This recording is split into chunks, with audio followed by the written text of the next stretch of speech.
Hello and welcome to the Whatnauts Captain's Log number 292. I have a real fun episode for you today. I'm super excited about this one. And joining me, Kyle Springer, is my co-host, Melissa Wilkinson. Melissa, how are you? That's me. Hi, Kyle. I've really been looking forward to today. I think we're gonna have a real fun time. Absolutely, absolutely. Well, what have you been up to this week, though? This weekend? Has anything interesting been going on? I saw 2 movies yesterday. Oh, nice. I get to Double see another feature. one tonight. Awesome. I there We're getting to the part of the year where the new releases are starting to heat up. I've seen 5 new movies in theaters since we last spoke. And there's still more I have to fit in. Have you gotten out to see Ash, the new movie by Flying Lotus? No, I have not. I saw a trailer for it last time I went to the theater. Don't know much about it, though. Me either. Interesting. I The but last I thing we wanna check it watched out. that Flying Lotus had a hand in was Yasuke, the anime that we did over on the Pilots Club a long time ago. There is a series of horror movies called VHS. They're, found footage anthology movies. I've not seen them, but I saw coverage on them on the Dead Meat YouTube channel. Flying Lotus did a segment for one of those Cool. that had a really interesting concept behind it, and now I'm very curious about this feature film. Nice. There you go. Yeah. I think for me on my end, a lot less eventful. We just caught up with the Severance finale. However, so that was super exciting. Be on the lookout for the second half of our Severance coverage coming down the road. Speaking of roads, I have a lot to talk about You today. do. I'm going to be explaining Formula One. Melissa, this is something you asked me to do, similar to how about a year ago, a little over a year ago, I asked you to explain American football. Yes, I as know best how as to I could. follow it, but you had said like, "Hey, I'm trying to not necessarily start watching and following it, but just to understand it a little bit for the Right. times that I do, like when I'm watching the Super Bowl or hanging out with your dad, right? Just like Yes. let me know a Slightly little bit more of what's competent. going All on I here." seek in Yeah. life is a base level of competence. And last year, my goal was football. So you're like, okay, I'm going to pin you to this. You have to do an episode where you explain the rules of football. Exactly. And so, in a similar fashion, I'm going to be explaining Formula One to Melissa. There is the F1 movie coming out later this year. And I know because of my interest in Formula One, you've now been like, well, sure, hell, I'll go see that movie. That sounds fun. So this is also to kind of help you get that like base level Yes. competency of just like what is going on here. What is Formula One? So So this is what I had known. Everything I hear secondhand from you. uh-huh. Um, I saw the Gran Turismo movie. Sure, yeah. I saw most of Ford v Ferrari. Okay, I haven't even seen that one, but I know we've also both seen Ferrari, the Yes, Michael Ferrari. We've Mann seen one, yeah. that. Yeah. And since the new season is premiered, I did start watching season 7 of Drive to Survive. I'm like, Oh, s- I really like it, Kyle. I good. liked it Isn't it so so much good? immediately. It's Yes. amazing. It's just all of these cute, dopey European boys. And every episode you follow a new one, and every episode you have a new favorite.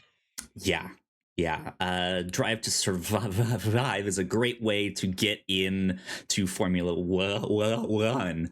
And that it started kind of right before the pandemic. So it had like a season or two up. And so when everyone was looking for stuff to watch. It was like, well, here's a hot Netflix show that has like 2 or 3 seasons already. Let's binge this. And so yeah, a whole bunch of new American fans came on and so on. But yeah, that's a good start. Have you seen the episode in season 7 entitled "Le Curse of Leclerc"? All about Charles Yes, Leclerc, yes, in Monaco. a a guy whose name is pronounced much quicker than you'd think. Right. Yeah. For a race car driver, it's very funny that you look at his name and you're like, great, I'm ready to say all these letters. And it's like, no, stop. Half those letters don't count. Yeah, exactly. I've seen like the first 6 or 7 episodes. I just watched the one about McLaren. Perfect.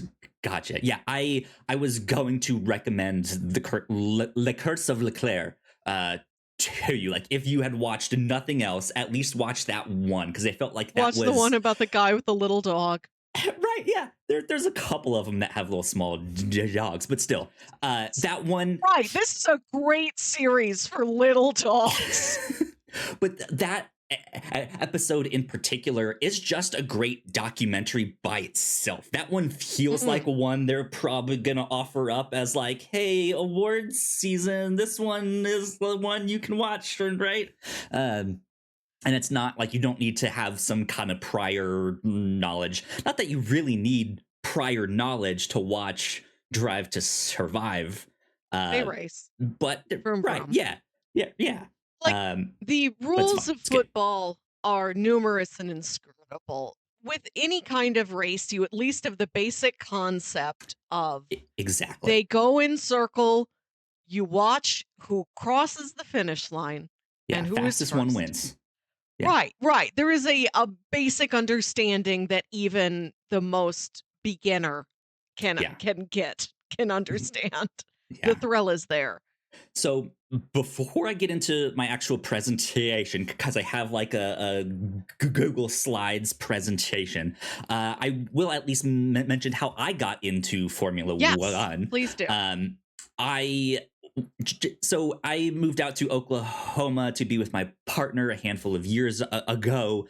And now that we're living together, I just had the idea of like, what if we got into a sport that neither of us knew anything about? There's a lot of adult conversations when you go to dinner parties, hang out at events or happy hours that revolve around sports. Even if you don't know much about the sport that is being talked about, right? It's just like, it's fun to engage in that kind of conversation. And I was like, well, I grew up playing basketball. I've followed football when I was younger. I played soccer a bunch of my life. I played lacrosse, what would be a sport that I know nothing about, and that my partner also knows nothing about. And then I remembered that there was a video game journalist who does a bunch of like documentaries on video games. You can go check out his channel on YouTube. They're called No Clip. And he has a F1 podcast on the side, and I like had that knowledge in the back of my mind there, and so I checked it out, and that was the podcast that helped me kind of get into Formula One. And of course, shortly after that, it was like, oh yeah, there's this Netflix show too. There's Drive to Survive, and so yeah, just started to watch Drive to Survive, and it just kind of took off from there. Now I have F1 TV and I watch all the races and stuff like that. So that's how I got into Formula One. Another thing that's inspiring that I was able to just watch you do this from scratch. And it's you're not coming to it with long held, my father instilled in me types of knowledge. Right. Yeah. And that's, I think, what is perfect about something like Drive to Survive is it gets you into the drama of what's happening, like the stories and the stuff happening between the drivers and the team principles and stuff like that. So when you see them on the track racing, you have like those stories in the back of your mind, like, oh, Lando is racing Max, but we know that they're good friends, but oh, he just pushed him off of the track. They're gonna be angry, right? Like they're like, it's fun to watch that stuff with that knowledge. So yeah, that has helped a lot. But I have a big old presentation here. You do. So I'm going to pull this up on screen for everyone watching on the YouTube version, so you can see this. Melissa asked for lots of pictures and stuff like that. So And you are a real graphic designer. I pulled this thing up, and just from looking at the little thumbnail slides, this looks great. well, thank you. Thank you. I I'm happy you had to appreciate that. stretch those muscles in what is otherwise a purely auditory creative project. Very rusty muscles, I will add. Cool. So yeah, Formula One Explained. That's just the little title one I have up on screen. Let's go to that. Let's start here. When did Formula One first begin? Formula One first began 1950.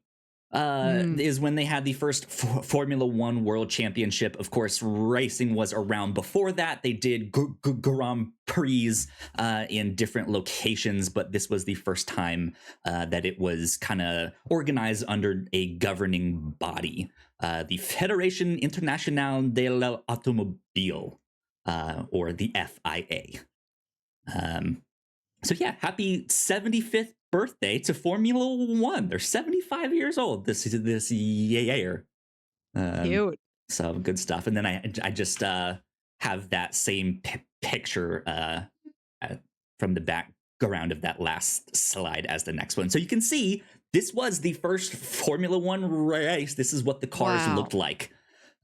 Which is kind of wild. This is it's the Monopoly piece. Yes. Basically. It's almost that, like the little Monopoly car. It almost looks just like a shoe or like a big like cylindrical thing where they stuck a driver in it. Yes, you're driving a shoe. Yeah, yeah. Look at the little tires. Current tires, those things are like 1.5 feet wide. They're chunky little boys. Massive. So that's fun to see. Next slide. What does Formula One even mean? A formula refers to a set of rules for a racing division.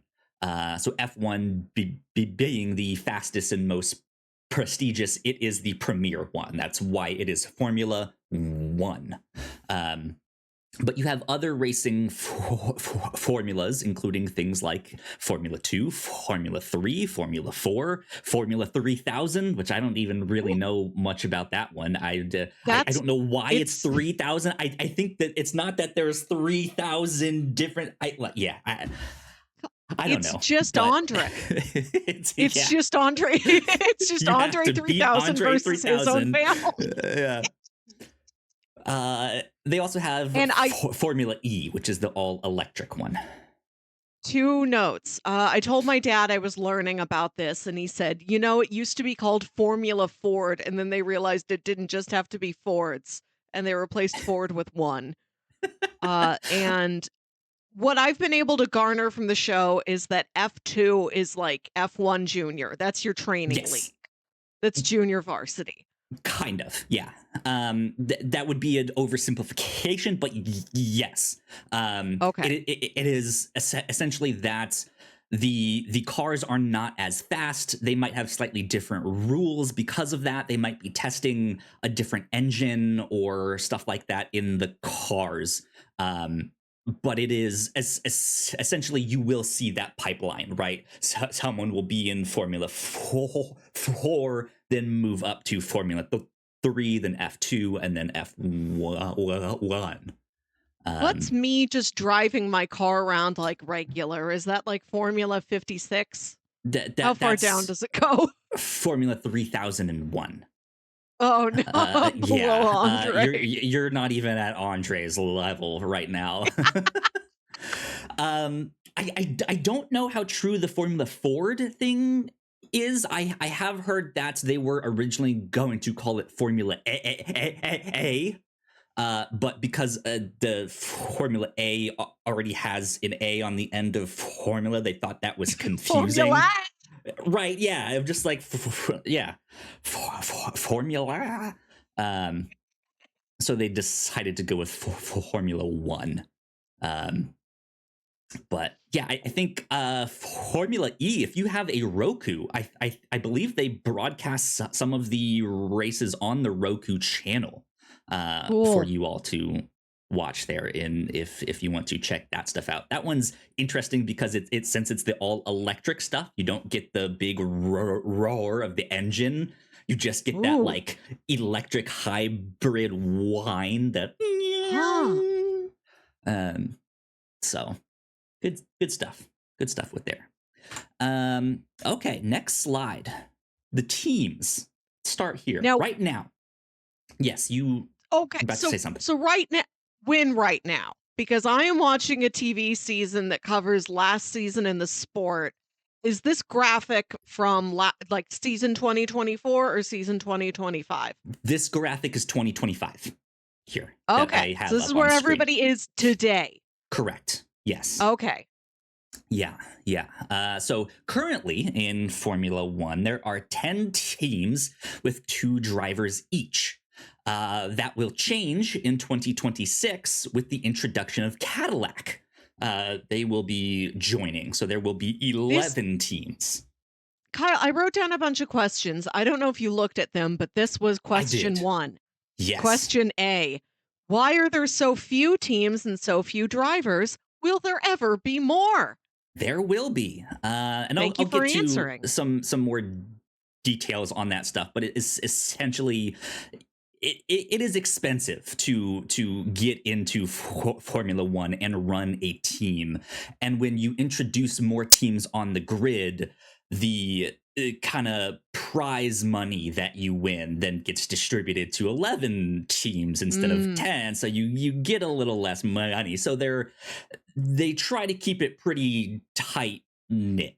But that's not to say that, one year there might be 12 teams down the road, but it tends to stick to like we have 10 teams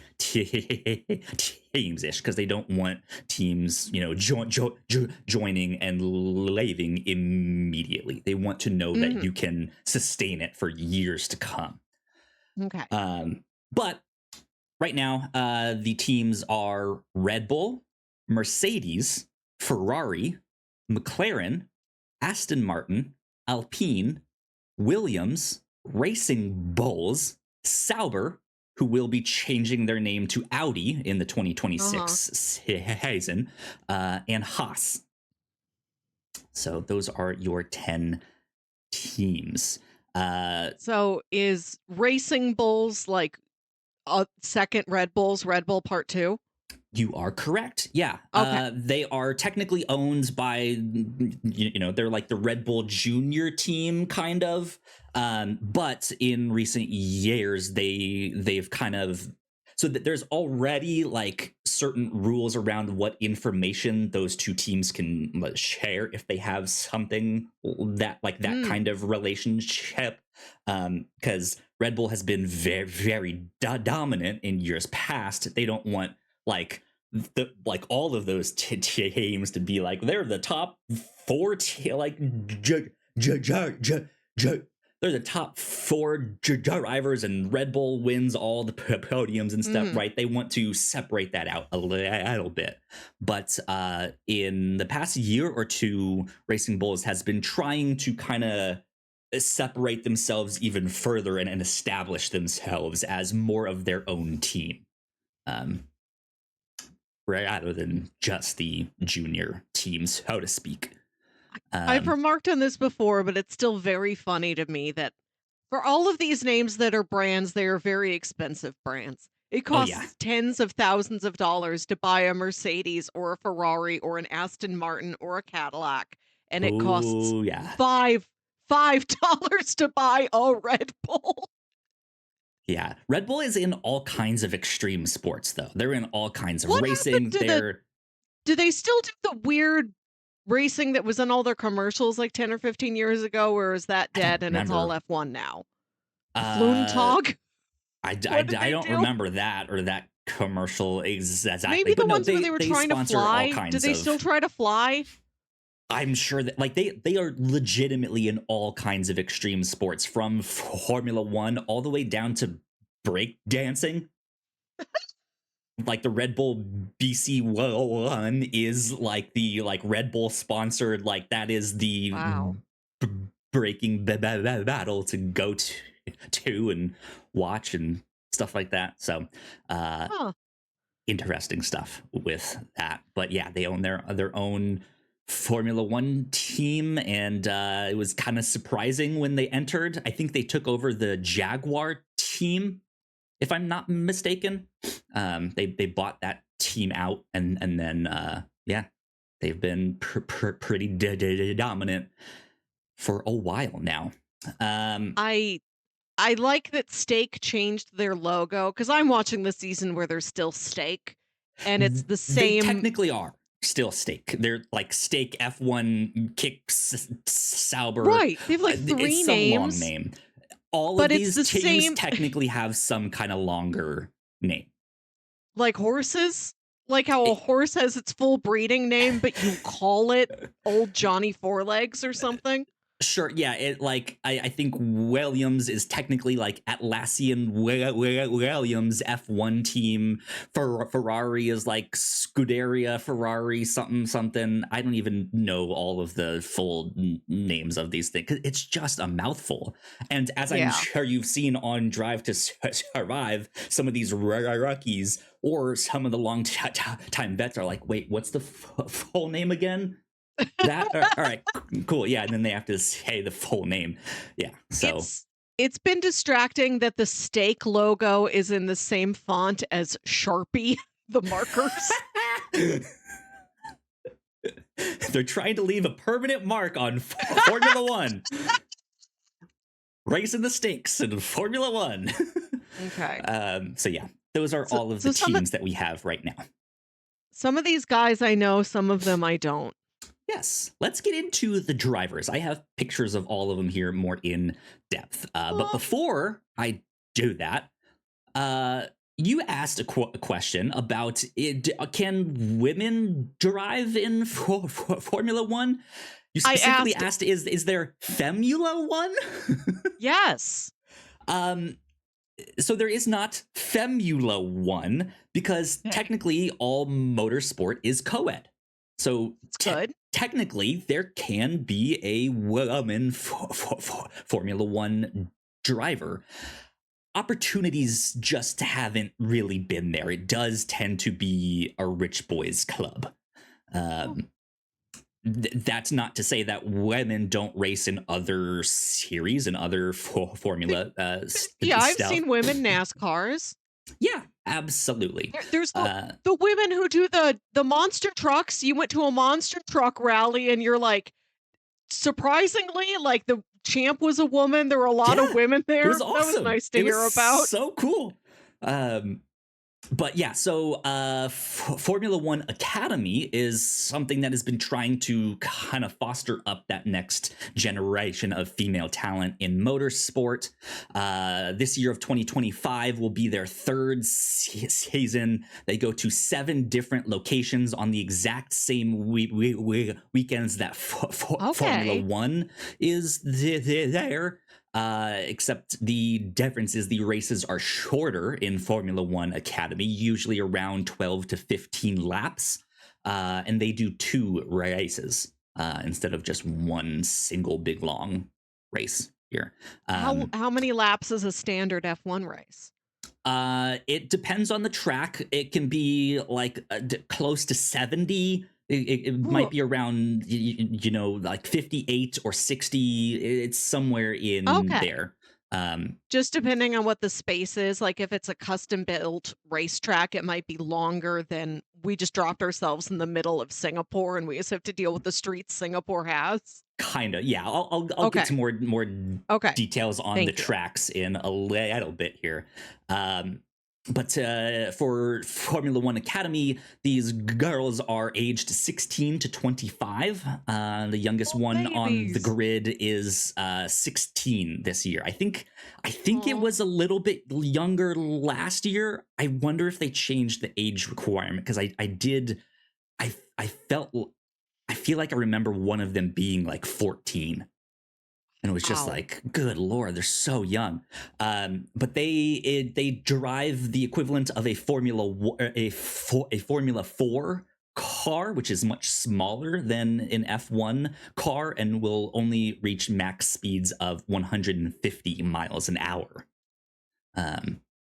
A lot of these women compete in other racing series, like I mentioned, and the champion from last year, I'm not sure if the prize is going to be similar this year or not, but they got a fully funded seat in GB3, which is a Formula 3 one. I think with Formula Cool. 4 and 3, it's not one unified thing, but it's regional. There's like Okay. Formula 3 over here and a Formula 3 over here and stuff like that. I don't really know as much about those ones because I don't watch them.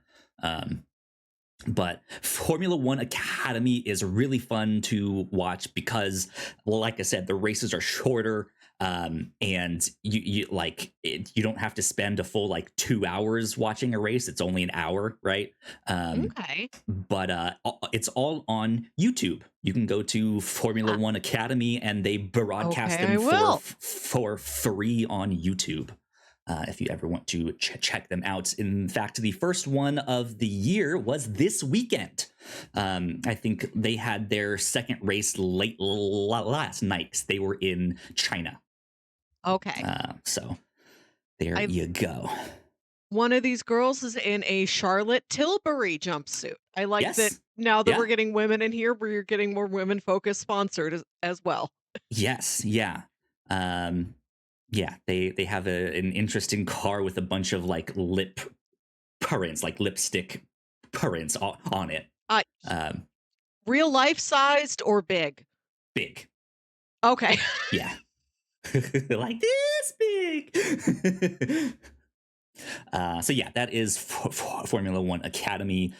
There have been a couple women in F1. I don't know off the top of my head what like the extent of that has been. I know there's been some women who've tested F1 cars and have done like practice sessions in that, but like I'm not sure exactly, did they do a full race or not, which is not much opportunity there. So but let's get on to the drivers currently in Formula One for this year, for 2025. Let's start with Red Bull. We have Max Verstappen and Liam Lawson. Max Verstappen is the current world champion. He is 27 years old. He is a 4-time world champion and enjoys sim racing and esports. And a fun fact, at one point did a 24-hour race the same weekend as an F1 race. Oh it my was God. him and to be clear, it was a 24-hour virtual race, and he was a part of a team, so he didn't need to be there virtual all Le Mans. the time. Yeah, basically. And so he like went to go do his actual race, and then went back and did his virtual race. And this guy is a monster. He's a machine. Yeah. 27. 27. Liam Lawson is 23. He is kind of a rookie this year. He did have his debut last year, but did not race the whole season. He kind of came in the second half, or like that last third of the season to replace the previous Red Bull driver. Or no, he was on Racing Bulls last year. So he made his debut in Racing Bulls, and then for this year, they pulled him up to Red Bull. But the fun fact about him is that he wanted to become a race car driver after seeing Pixar's Cars. Cute. I'm happy it's doing the good work. Now, Yeah. Red Bull has 2 bulls in its logo, but Race. Racing Bulls has 1 bull in its You logo. have noticed the discrepancy that I hate as a graphic designer. What is happening? So I won't pull it up on screen right now, but Melissa, if you click on Pixar's Cars, it will take you to a TikTok video of him meeting Lightning McQueen at Disney World, and he's so excited. He's like, he's right over there. I'm shaking, like he's like, I love this. I did notice the hyperlinks. Thank you for providing additional material. I'll look at this later. Absolutely. So that is Red Bull right now. Next up, we have Mercedes.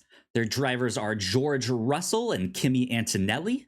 George Russell is 27. Apparently, his favorite movie is Casino Royale, which nice. Great movie, but is, I guess, very George Russell of him to say. He is the British gentleman of F1. So it's just like, of course you like James Bond. Yeah. Kimi Antonelli is their new rookie driver. He is replacing Lewis Hamilton, who went on to Ferrari. Kimi is 18 years old. He's the youngest driver on the grid. And despite being a racing prodigy, he just got his actual driver's license this year in like January. It's inspirational to you too, Kyle. If Kimi can do it, you can do it. I did. Absolutely. I did love to meet Kimi and Drive to Survive. Kimi's precious. Yeah, absolutely. He is one of the youngest F1 drivers ever. I believe Max Verstappen holds that. He entered when he was 17 and a half. And it was after he got in that they were like, we need to make the minimum age 18 at least. So there was some rumors of like, will they make an exception for Kimi Antonelli? I don't know. But yeah, he's super young, 18, which is something you will notice about a lot of these drivers. They're very young, right? Right. Nobody picks this up in their golden years, or even like after I got into it after I got out of college. No, if you don't start young, you apparently never do it. Yeah, and I think is what's so wild is that you kind of have to start really, really young, and you have to be incredibly good, and it's super expensive. So your family can put a ton of money into this, stake all of their fortunes on it, and if you're not good, or if you don't make it, you're kind of screwed, because like to be that good, you kind of can't really focus on school. You can't go to college, really. And so if you don't make it, you're just kind of stuck, which really sucks. But you also you need that like really fast reflexes to do that. That's why all the drivers are so young. Whereas older drivers are very rare to see, and even someone like George Russell, who's 27, is like, all right, bud, you're starting to get old. Right? Like you're getting up there, man. Which takes us to our next slide. I'm like, hasn't Lewis Hamilton been in the game for quite a while? I was wondering if there was conversation about how much longer he would be in the game. I did want to ask, who is the oldest person to have consistently done it? Is it him? We will get there. It is not him. No, there is someone who is older on the grid right now. But yeah, let's move on to Ferrari. Their drivers are Charles Leclerc and Lewis Hamilton. Charles is also 27. When you sometimes hear him speak to media, he will change the pronunciation of his name depending on the country that he's speaking to. So it might be Charles Leclerc, if he's speaking to American, if he Oh, knows. I feel like he's kind of stopped that as Drive to Survive has become more popular and everyone now right. We kind of can knows catch and on. understand. Right, yeah. But he used to do that a little more often. He was born in Monaco, and he also plays piano and publishes his music on Spotify. You can go listen Cute. to his stuff, and all of his songs are inspired by his races. Oh, So, Lewis Hamilton is the second oldest on the grid at 40 years of age. He still looks super young. yeah. He is the only black driver on the grid. He is a 7-time world champion, and he has a bulldog named Roscoe. I I love. Thank you for these fun facts. These are Yeah, valuable to me. absolutely. He also was a handful of months ago on an episode of Hot Ones. If you want to go Ah, see him eat some chicken wings, I- stuff like that. who So who was the guy? Who was that main character in Gran Turismo? I don't remember his name or what he races in. Is he Um, still around? Yeah, I mean he's still a Okay, the actual racer was the stunt double in that movie. Um, incredible. right, yeah. I don't know what he races in though. Um, but yeah. Something else you will notice is there's not very many black people in motorsport. It's few and far Mm. between. Which is why Lewis Hamilton is so significant. He's one of the one of the few, but being a 7-time world champion, he is tied for the most winning driver in Formula One. Terrific. Yeah, he's incredible. He's a monster, and he made this move to Ferrari this year. This is his first year on Ferrari. He spent most of his time with Mercedes. Hmm. He's hoping to kind of go out on a bang here because Ferrari is, of course, Yeah. a incredibly famous And and this F1 is team. the one you have. Your Yes, folks I am asked you currently. if you could have any jersey, and you picked Ferrari. Well, I don't have a jersey, but True. I do Just a have a sweatshirt. sweatshirt. Yeah, it's a sweatshirt. You can get like replicas of their race suits. They're super expensive, but you can. um, so yeah, he's an interesting guy. I like him a lot. He's fun to watch. But let's move on to McLaren. So you said you Is just got to the McLaren episode on I Drive to watched that Survive one, yeah. season 7. Yeah, so you know a little bit of who Lando Norris is, who Yes, Oscar yes. Piastri is Lando here. no wins. Yeah, that's Uh, no longer true. right. It was Lando great is to see him great. win. Yeah, I also even I have that's what I a really enjoyed about this. Oh, you've got one. I have a Did you make that Lego yourself? McLaren set. Yeah, this is Lego. They have like all of the teams out. You can get these little small sets. I believe it's about like $30 or $40. It's You can do that. yeah. They also have ones that are like 2 or 3 times the size and are a little bit more functioning than this thing. Like you turn the steering wheel and the tires will function Fun. and stuff like that. But those are like the like $230 kits and stuff like that.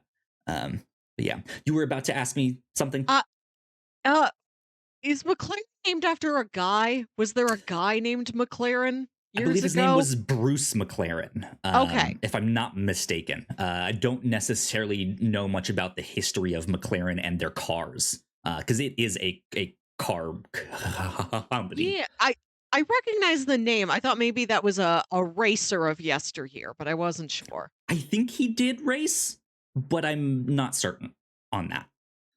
Um, but yeah, McLaren's 2 drivers, Lando Norris and Oscar Piastri. Lando is 25. He is very popular on the like esports side of things as well. He streams on Twitch and stuff like that. He owns an esport team named Quadrant that on its own makes millions of dollars in sponsorships and merch sales. So even if Lando was not a Formula One driver, if he decides to retire, right, he's still raking in the dough here. Especially during COVID and stuff, him like streaming on Twitch was a big thing, and he still does. He makes YouTube videos and stuff like that. A number of the drivers have YouTube channels. I think I recently saw something from a couple months ago. Carlos Sainz, whose father is also a racer, Carlos Sainz Senior. He had a video of like, let my dad drive my Ferrari. Like, here he goes, stuff like that. So, Oscar Piastri is 23 years old. He got his first taste of motorsport when he saw some remote control cars and started competing in that, and was a world champion by the age of 9. Wow. I don't know how any of that works. Of like, is there like, was it a youth division, or was he champion of any person of any age? I'm assuming of any age, because well, no, there might be age groups still, but of whatever sector or series he was in, world champion at the age of 9, which is incredible stuff. So I'm sure you also got introduced to Zach Brown, who is also in this picture here that I have pulled up. He is the CEO of McLaren. He is not their team principal. A lot of people kind of mistakenly say he is the team principal. He is the CEO. The coach? Basically, the head coach, yeah. Fun fact about Zach Brown, which I think you may have also seen on Drive to Survive. When he was a teenager, he was on Wheel of Fortune, and from his winnings, bought a go-kart and started racing, and that's how he got into racing. Cool. And now he's the CEO of McLaren. Fun. Yeah. So, and if you are a Star Wars fan, the McLaren, I don't even remember what the name of their building is, but their like headquarters was one of the buildings in Star Wars Andor, where the Empire has a bunch of their stuff there. So there you go. Good stuff about McLaren. Next up, we have Aston Martin. I haven't been introduced to them yet on the show. This is new to me. Well, Melissa, I know you know of Aston Martin as a James Bond fan yourself. The current drivers are Fernando Alonso, the oldest driver on the grid at 43 years old. He is a 2-time world champion who, being the oldest, has been in Formula One longer than certain F1 drivers have been alive. He's older than like the entire Mercedes team combined. Oh man, yeah, he's phenomenal though. He's a monster. Because he's been in the sport so long, he's just incredibly knowledgeable of how to do everything. Like, he's maybe not up there currently as like, oh, you see him winning and stuff like that, but he's wicked smart and knows how to, at the very least, like give the engineers and stuff and the mechanics who build the car and work on it, how to give them good feedback of what needs to be fixed, what needs to change, or also just like team strategy of what we should do in the race. He's also he's kind of the heel of the F1.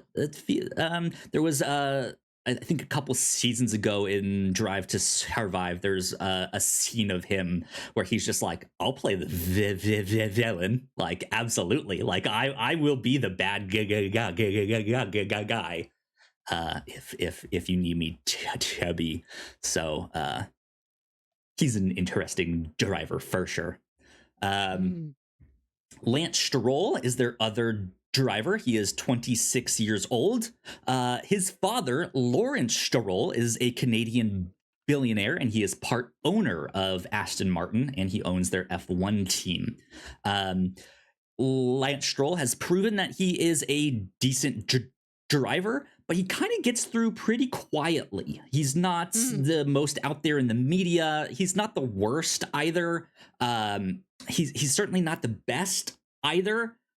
He's pretty good, but also his father owns the team, so he kind of has a guaranteed seat wherever he goes. His father at one point also had a big investment in Williams, that F1 team, before he got out of that team and then moved over to Aston Martin here. But yeah, wherever his dad goes, he kind of follows, right? So sounds fun to go to work with your dad. I mean, yeah, there's ups and downs, certainly, right? Like he has a little bit of job security that other drivers don't, which is nice to have. But also there's the downside of that, of being like, man, you're like, you're all kind of Nepo babies because you're all rich in some extent, but this is like the most blatant example of like, you're only here because your dad is here, but also not really. Like I said, like he's good. They're all good. That's the thing. It's like, right, there's only 20 of them, so yes, even like exactly. the lowest ranked guy is still astronomical in skill. Absolutely, yes, absolutely. So yeah, that is Aston Martin. They've kind of been on a rebuilding phase recently, and their biggest hire recently has been the guy that has been for the past decade or so been designing the Red Bull cars and has made them such a powerhouse. And so starting next year's car in 2026, we'll start to see that design, and hopefully Aston Martin can start working their way back up. And I think they have said they want to be fighting for a championship by like 2028 or something like that. So they have a little bit more of a long-term plan in mind here. Good. Next up, Alpine. We have Pierre Gasly and the rookie Jack Doohan. Pierre is 29, and much like Indiana Jones, his biggest fear is snakes, apparently. There's not a snake in a race car, so I guess he's typically safe. Right, yeah. I don't always find one of those in there. Every once in a while you will see an animal kind of run across the track in the middle of a race, and sometimes they even have to be like, hey, yellow flag, there's something on the track. There was a scene last year at one of the races where they were chasing off some like 3-foot long lizard off of a track. God. And that guy was scooting. He was just going so fast. Just yeah, so they race all around the world, so there's all kinds of environments. Alpine is the French team. If you've heard of Renault, that car company, this is their like sports F1 division. And it is pronounced Alpine, not Alpine. Like we would say here in the States. Their second driver, Jack Doohan, is 22 years old. He is a rookie on the grid, and he is the son of 5-time MotoGP world champion Mick Doohan. MotoGP is the motorcycles. The big fast motorcycles that they race there. So There you go. That is Alpine. Also, fun fact, I believe it's still true this year. I don't think I've heard anything about them getting out, but the investment group that Ryan Reynolds and Rob McElhenney, is Oh, that how you say his name? yeah. They own part of this team here. They have an investment. And so last year, the drivers sometimes had helmets that looked like they did one that was Deadpool and one that was Wolverine. They did a special livery of their car, which means the like paint job and stuff like that. That was Indiana Jones themed, so Ooh. it had that like orange and yellow kind of Oh, sunburst looking thing. So they do some fun stuff with that from time to time. But that fun. is Alpine. I work for a wealth advisors firm, and now that you're talking about the number of investments, I'm gonna wait for one of our platinum clients to say, "I want to sponsor a race team. Can you guys help me?" Right? To be like, I know We're someone who can give advice. right. Next up, we have Williams. Their drivers are Alex Albon and Carlos Sainz. Alex Albon is 29 years old as of today. It's his birthday, the day Happy we are recording this. birthday! Happy birthday, Alex Wow. Albon. He races under the British flag, but he is Thai. His ethnicity as I cannot speak. His ethnicity is Thai. He is the second Thai driver to ever compete in Formula One, aside from Prince Bira of the Thai royal Wow. family, who competed in the first 4 years that Formula One ever had, 1950 to 1954. Incredible. Yeah, there is currently not a race in Thai, though there has been in Thailand, excuse me. But there has been recent talk about having one in Bangkok in the near future. Mm. So Alex Albon does not really have a home race. But when they do the race in Singapore, he is like a mega star over there. Yeah. Everyone just loves him. So he's a lot of fun. He just seems like a super nice guy. Sure. Oh, he looks Um, tall. It must be different. You said like you can't be very tall when you race, right? Like Not it's for trim guys. It's for it's true. for short kings. No, not necessarily. I think they're mostly like my height or just a few inches taller. I don't think you have anyone Okay. who's like really like, damn, you're 6'5". Holy shit, man. You're 7 foot. No. They aren't necessarily the tallest. They aren't super short, except Okay. for the drivers on racing bulls. They're both kind of short. um, Hmm. so, yeah. Carlos Sainz is Williams' second driver. He is 30 years old. His nickname is the Smooth Operator. And you will sometimes I hear him. understand why. You will sometimes hear him sing it over the radio if he wins a race or does something particularly good in that race. Yeah, I think I also recently saw him in some kind of Spanish like shampoo commercial, right? And he's like hands through his hair. He has an Of course. immaculate You head gotta of do it. hair. You Um, gotta. and even in the F1 like opening credits, if that's what you call it, they like every year they do a new like opening sequence. And For this the year act the for the opening, sport, like when you yes, turn on the yeah, NFL on Fox and that robot is there. right, yeah. They have their like intro credits, and as the F1 theme song is playing, and they introduce all the drivers and stuff like that. He like runs his hands through his hair. It's really funny. Um, Jesus. yeah. So those are the Williams drivers. Williams is also a pretty storied team. in F1. They're not up at the top right now. They are trying to work their way back up. And Carlos Sainz, I believe, is a huge boon for that, because he last year was on Ferrari. And he unfortunately got kicked off when Lewis Hamilton announced that he was moving to Ferrari.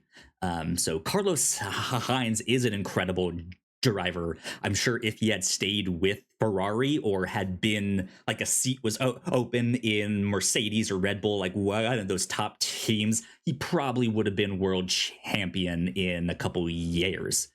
He might not get that now that he's at Williams, but that is kind of the goal for Williams, is to get their team back up in that position. So he is a driver to certainly watch out for. Alex Albon is also incredible. I like him a lot. He's a good driver too. So he used to be a part of the Red Bull like junior driver program, but not in the sense that he was on racing bulls, but a number of these teams will also sponsor drivers as they're coming up through other series, stuff like that. So that is Williams. Now on to Racing Bulls. We got their two drivers, Yuki Tsunoda. I have a Yuki Tsunoda hat on right now. And their second driver is Isaac Hadjar, who is also a rookie this year. Yuki Tsunoda is 24 years old. He is a Japanese driver. And fun fact about him, before the Las Vegas Grand Prix last year, he almost didn't make it into the country. He got stopped by customs because he was not only not flying with the rest of his team, it was him and his like physical therapist. But he was in his pajamas. He's pretty short. I don't know exactly. I think he's like 5'4" or something like that. And so when customs is like, what are you in the country for? And he says, business. I'm a racing driver. Here's this little short Asian man in his pajamas, like by himself. And they're just like, I don't know about that. So he got held up at customs for a couple hours. Oh no. Before they actually confirmed it and let him in there. I like Yuki a lot. When he first came into these sports and they introduced him on Drive to Survive, he was kind of this like, you're incredibly talented, but you're kind of the slacker of everyone. He's just like, I hate working out. The food here is the best part. I just want to eat and race and like do all that stuff. So he was kind of immature in that sense. He's also kind of a hothead on the radio. He's known for like getting mad and upset. But over the years, I think he has really cleaned up his image. He's matured a lot. He unfortunately kind of got passed over for that Red Bull spot that Liam Lawson took. Again, both drivers are incredible, but I was kind of hoping Yuki would get that since he's been around for a little bit. He had the seniority over Lawson, so to see him not get that is just like, come on. Isaac Hadjar is their second driver. He is 20 years old. He is a rookie. He has dual citizenship in France and Algeria, and he is the first Arab F1 driver, which is fun, which is interesting because we go to those places a lot to race. It's interesting that we have not had a Formula One driver. Watching Drive to Survive, I would get, because every episode, it doesn't seem like it's necessarily chronological, but it'll pick a story. Yes. And I'm like, is this the same trip to Bahrain or a different trip to Bahrain? How often are we going to Bahrain? Yeah. When am I? Yeah, it's not the best interpretation or like example of like here's what happened race by race, but it is like here's the storylines happening throughout the season, which is what I need. It's Yeah. doing the right thing for me. Absolutely. Good stuff. Moving on to Sauber. There's that steak logo. Steak Sharpie F1 logo. team kicks Sauber. Something about I believe it is the steak sponsorship. There are certain countries where they are not allowed to put that steak sponsorship on there because steak is an online casino and stuff. Oh. So it's gambling. It's like cryptocurrency gambling stuff, and that is illegal in certain countries that they go to, so they cannot put that logo on their cars or their outfits and stuff for those specific races, even though the team still owns, right? They just have to take it off there. But Sauber derives a like lime green and black car. So they're pretty unmistakable out there on the grid. Their two drivers this year is Nico Hulkenberg and Gabriel Bortoleto, who is also a rookie. Nico Hulkenberg is one of the older drivers on the grid. He is 37 years old. He's also a driver that is known. He's not the best one on the grid, but he's solid. He's often very fast in qualifying. He can do like really good like pace for like a shorter stint, which helps them get better positioning, but not so much like in the full big long race there. Fun fact about him, his race number, which is 27, is inspired by his birthday, August 19th. 8 plus 19 is 27. Each driver has a race number that they have there, but I just thought that was a fun fact about his number. Gabriel Bortoleto is 20. He is the current F2 world champion, and the year before that, he won F3. So he has been very quickly moving up in the ranks. I think the runner-up for F2 last year was Isaac Hajar on Racing Bulls, if I'm not mistaken. Don't expect him to win Formula One this year because that gap in like skill is a huge jump. But yeah, he is a rising star for sure. They're all so cute. What is this wide stroke of luck where you're this athletic and this handsome? Why do you get both? I don't know what it is. There's something in the sauce, some secret ingredient, right? Last but not least, we have Haas, which is the American team. Okay. Yeah. So the drivers this year. Finally, a sponsor I recognize, University of Chicago Menace. It's weird looking at these international teams. Like some of these are international brands that I know. Right. Even as a have you sad little Midwesterner. Have you ever used Jira in your work at all? No, you don't know what that is. All right, I was gonna say it's like a project management ticketing software system. We've got something else. We have Clear. Okay. I used to have Jira at my job, and they are made by Atlassian, which is now the title sponsor of Williams. So there's stuff like that. I think in years past, Haas had a sponsorship from Chipotle at one point. Like the avocado, Haas, like the avocado. Yeah, that's how Chipotle got there. They did some like crossover commercials to see like how fast can they make a burrito, right? And like all of that stuff. But yeah, Haas, their two drivers are Esteban Ocon and Oliver Behrman. Esteban Ocon is 28 years old. The fun fact about him is that he is one of the few drivers on the grid that comes from a more humble background, his parents had to sell their home and live in a motor home just to be able to afford to take him to his races and stuff when he was younger and in like go-karting and stuff like that.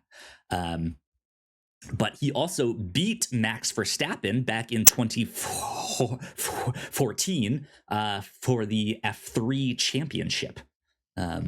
So he's a former F3 champion, Esteban Ocon.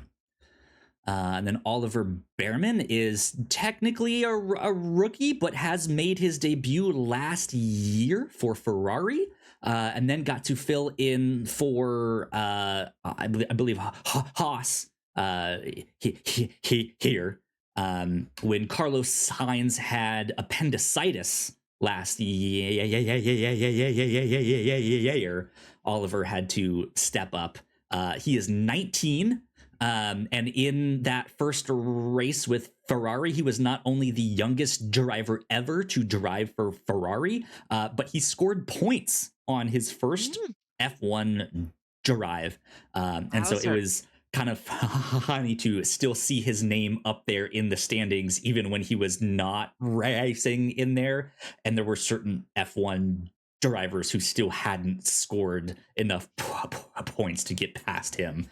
It's like he's only ever deserve. But yeah, now he is driving for Haas.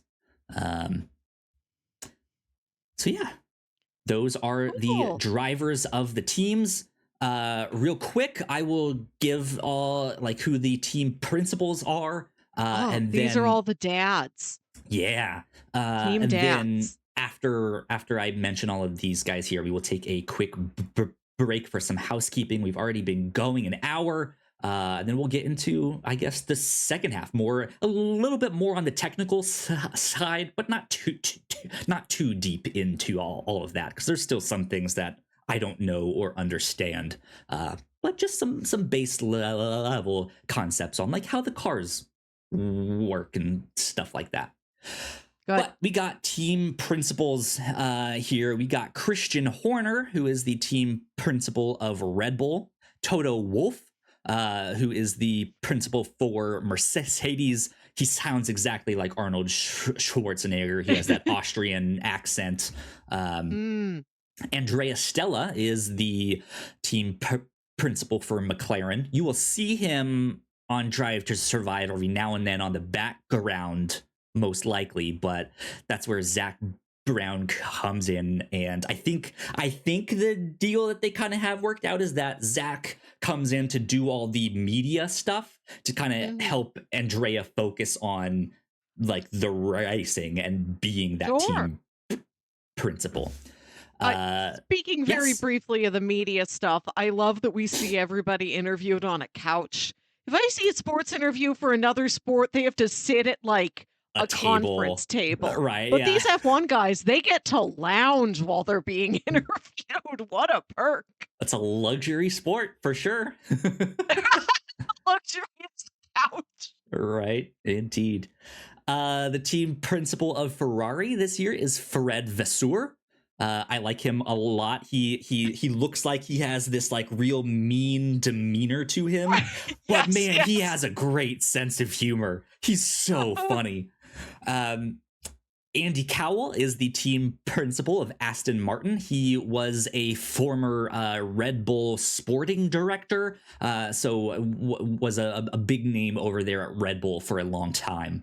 And he's now over there at Aston Martin. Oliver Oakes is the team principal of Alpine. I don't remember exactly how old he is off the top of my head, but he is the youngest of the team principals. I think he's like late 30s. He's like 37 or 38, I think. James Vowles is the team principal of Williams. I like him a lot too. He's a pretty likable guy. He is a former engineer that used to work on these cars and stuff like that. I like when we go to see his home in the episode that's about Williams struggling, and he's struggling to even get anything done at his home. Dad. Like they're trying. Right, they're trying to film like cute B-roll of him and his family eating breakfast, but like the dog's all over the place and his little toddler keeps grabbing at stuff. Yeah, exactly. I think what when they brought him in to be team principal, Claire Williams, who I think you have seen a little bit of on Drive to Survive, she used to be the team principal. It is named after her father. That team there. But when they brought him in, Williams was not doing so hot, and he was kind of there to kind of reorganize everything. And I think what he found is that they had a like technology wise and how they ran the team. Williams was kind of like decades behind in all of this stuff. They are a smaller team too. They don't have the funding or the capital that Mercedes might have, right? And the parts list that they have was all on one giant Excel sheet that they had there. And he was just like, oh my God, like, this is bad. Like, this is not how you need to run this stuff. Which is why I think they got that title sponsorship with Atlassian and Jira to like, okay, project management. Yes. How can we do all of that stuff? Over for the Racing Bulls, Laurent Mickey's is their team principal. He's also someone that you don't hear from that much on Drive to Survive. So I don't know much about him. Jonathan Wheatley is the team principal for Sauber. The only thing I know about him is that he's a former lawyer. Which is interesting. I think like a lawyer specializing in motorsport and for these teams and stuff like that. But he's also someone I don't know. I believe he's fairly new. They hired him, and I think he officially started this month. Is just about to start or something like that. And then last but not least, the team principal of Haas is Ayo Kamatsu. And he was kind of the second in charge of Haas for a while the former team principal was there. And when he left, he got promoted up. So those are the team principals, kind of the head coaches there. So with that, we will take a quick break, and we will be right back after this. Thank you so much for checking out this podcast. We hope you're enjoying it. If you didn't know, we make multiple different shows here at the Whatnauts, and a lot of hard work goes into making them, so we would love it if you check them all out. But none of this is possible without your support. Head over to patreon.com/thewhatnauts, and you can get access to over 40 hours of exclusive content, including our Patreon first podcast, The Pilots Club, when you sign up at our $3 tier. Of course, there is a free version of the Pilots Club available, but episodes are exclusive to our Patreon for 2 years before they hit the free feeds. If you're interested in buying merch, we have shirts, hoodies, mugs, and more for sale over at thewhatnauts.com/store. Another great way to help us out is by subscribing and leaving a nice rating and review on your podcasting app of choice. You can also subscribe to our YouTube channel for video versions of the show, trailer reactions, and live streams. And lastly, you can always find out more information about the shows we make on our website, thewhatnauts.com.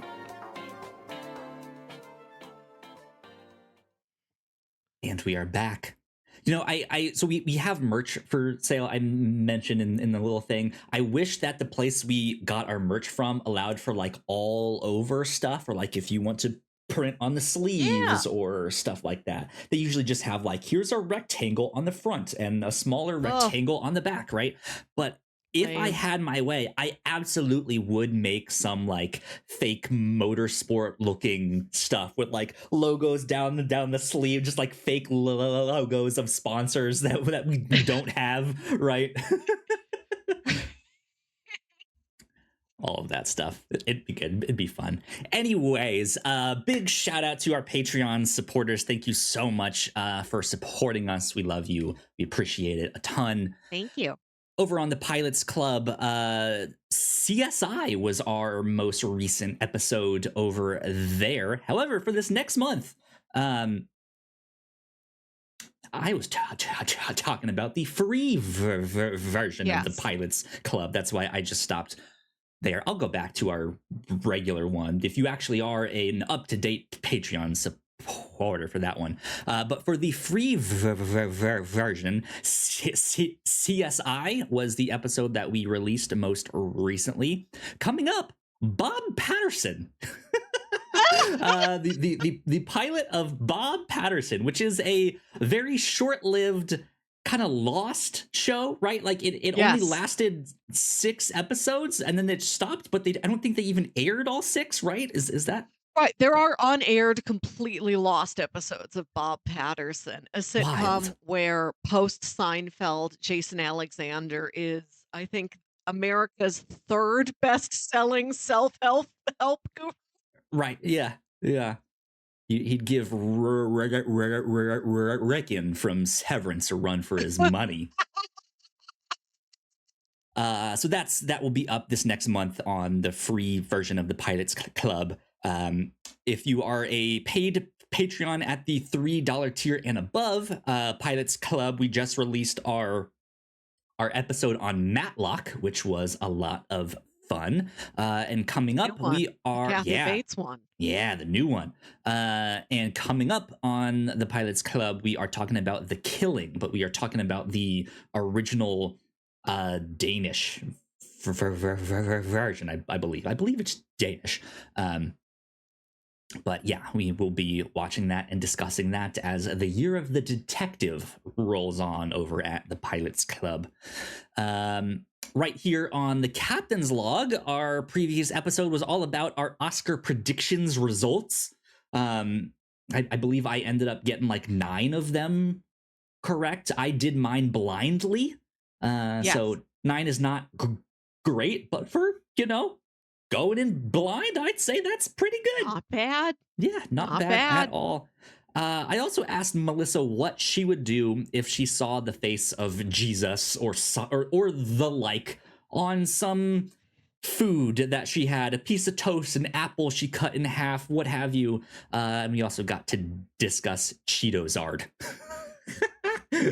So fun times over there. Over on the review show, finally got Melissa to talk about Mobile Suit Gundam. 7 years in the making. It's been brewing up to that moment. We finally made it happen. So I was super excited to talk about Mobile Suit Gundam. And I think it's a great time, especially now that there's that new Gundam movie out. So there you go. Good stuff. Last but not least, over on the Reactor Core, we have the first half to our Severance coverage out. We will be recording the second half of it here in the near future, very soon.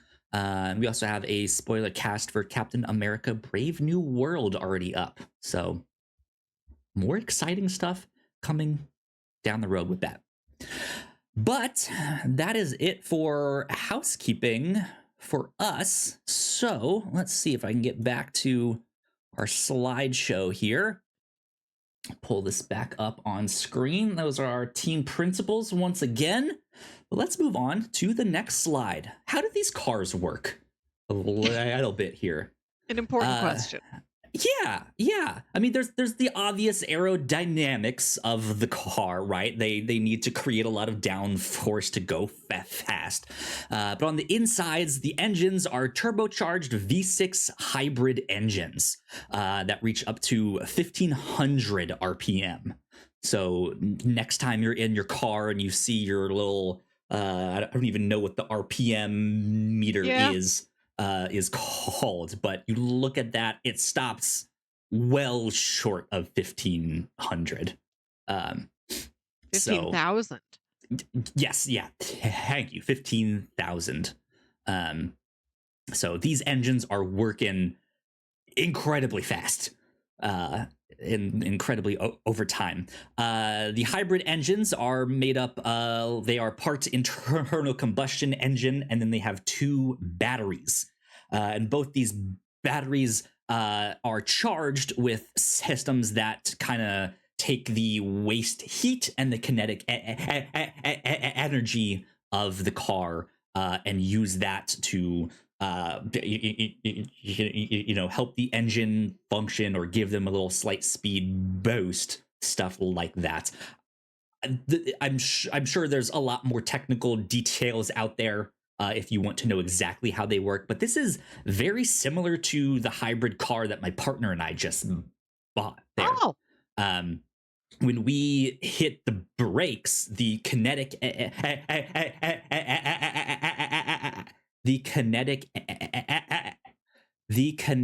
energy that the car creates or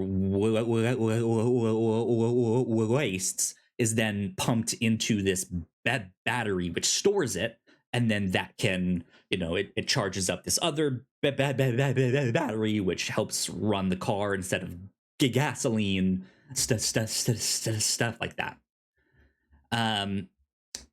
On the backs of the cars, on their rear wings, they have this thing called a drag reduction system, or DRS. This is a fairly recent technology, I think within the past decade or so, that can be activated within certain zones on the tracks.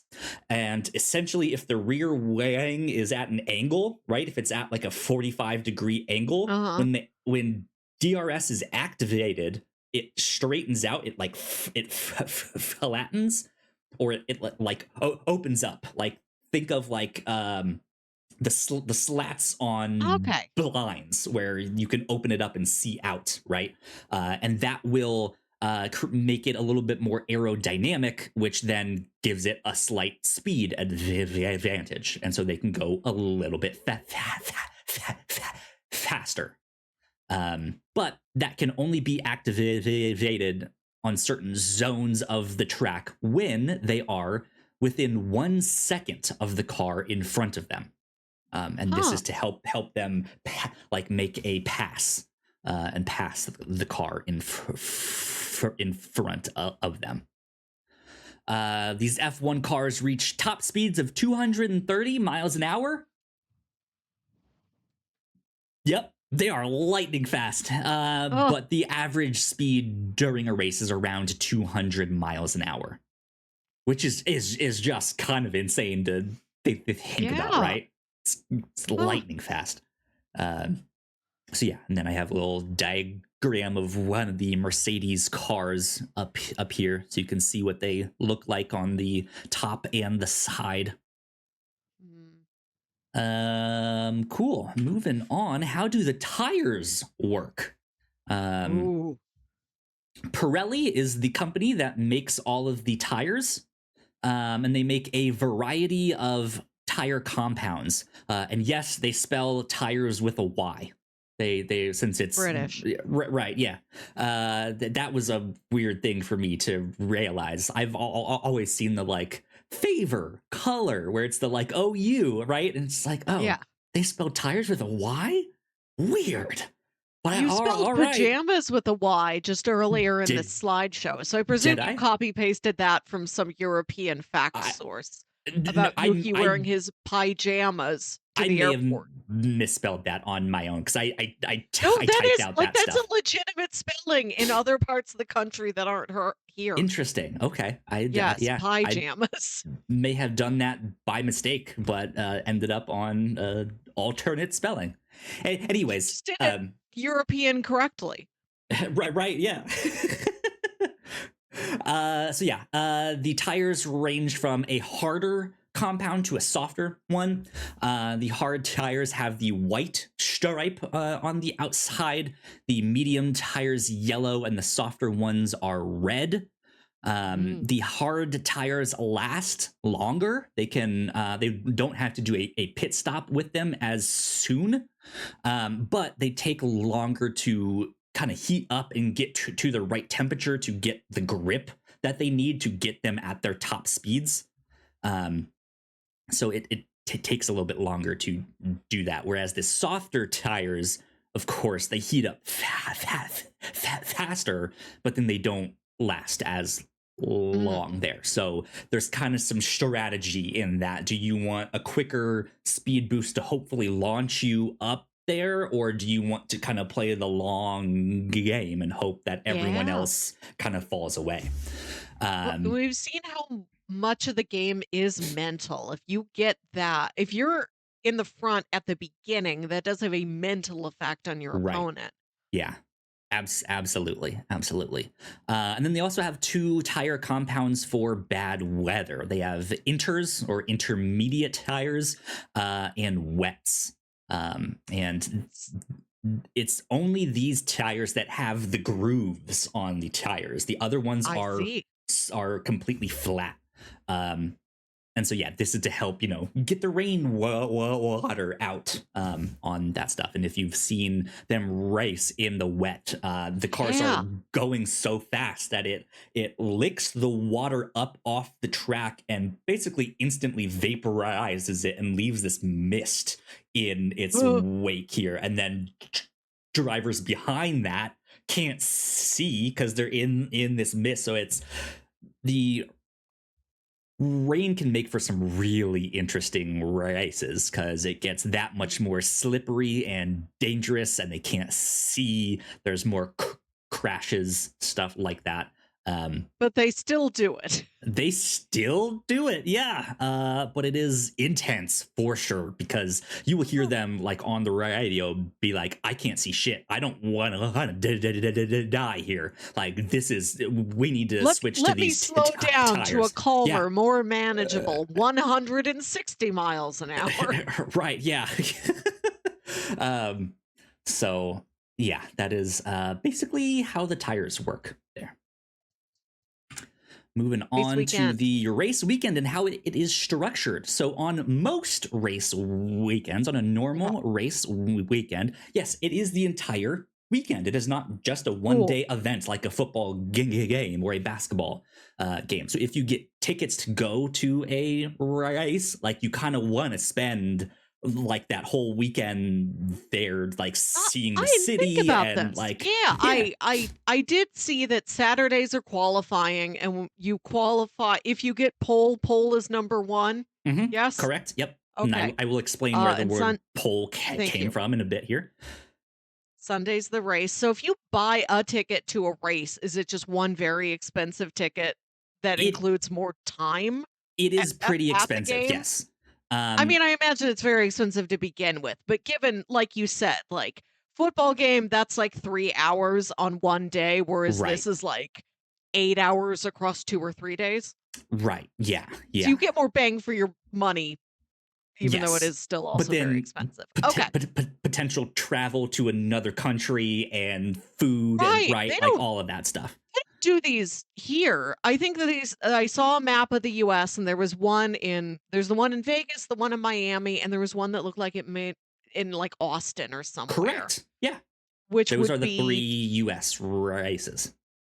theoretically the closest to us. We'll see if it ever gets big enough that they put it other places. Maybe they go to Indianapolis, home of Um, more American motorsports. there's been talk of Chicago being one. We can get there. We can I go to Chicago. right. I don't know if there's ever been one kind of near like the New York area or not, but I would imagine that would kind of be an option or something to think about, like Co- somewhere Come to over in that side of come the to the big flat U.S. Midwest. We're perfect. Um, so yeah, the race weekend is practice sessions 1 through 3 are on Fridays. This is not necessarily the most exciting part because they aren't racing and all of the cars might not be out on track at the same time, right? They are just kind of testing things. How long does it take for the tires to heat up here? All of that stuff. What is the weather forecast? Is our car performing well? Do we need to tune it up this way or that way? So on and so forth. Qualifying is on Saturday. And that is kind of where some of the more action begins. The way qualifying works is in 3 10-minute sessions. The first of which You have 10 minutes to put in your fastest lap. And at the end of that 10 minutes, the bottom 5 teams, that locks your place into where you will start on Sunday. You kind of get eliminated. So if you were the slowest, if you were in position 20, that's where you will start the race. So after those 5 have been eliminated, race 2 now takes those top 15. Same thing, 10 minutes to make your fastest lap. Okay. The bottom 5 get taken out, their positions locked in. And then for the third session, exact same thing, just for the top 10 there. Of course, like you said, the person who goes fastest in that third qualifying session gets pole position. That's the number 1 spot. Apparently, that term comes from horse racing. Whereas when you would qualify, the first position would be closest to the inside of the track, where they had a large pole to mark the starting line there. So you were the one closest to the pole, therefore pole position. Okay. But that's all I know there on that stuff. So How yes, many- Sunday is the race. Is there a race today? This weekend they were in China.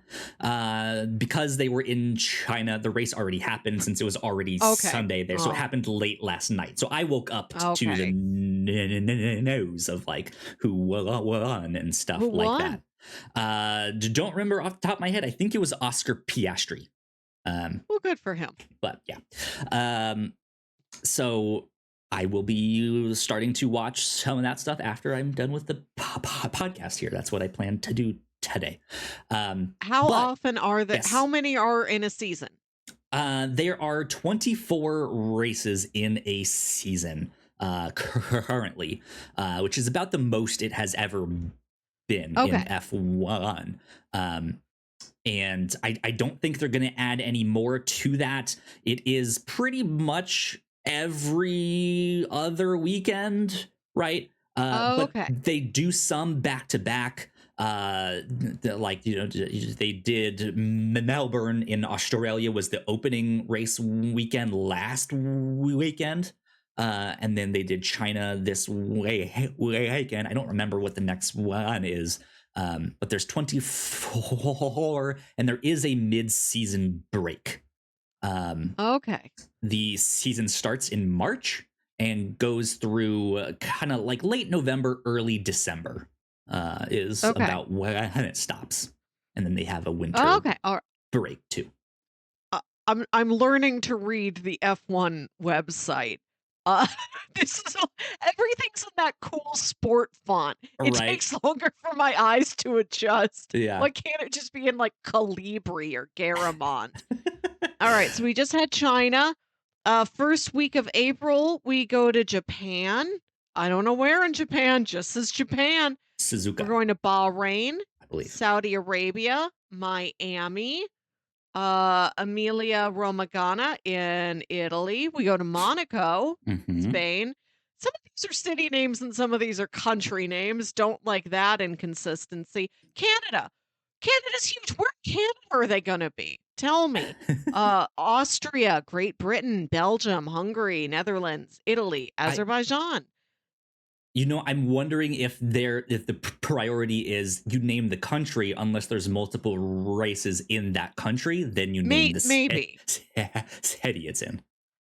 But in November, they're going back to Las Vegas. But in October, they're just going to United States.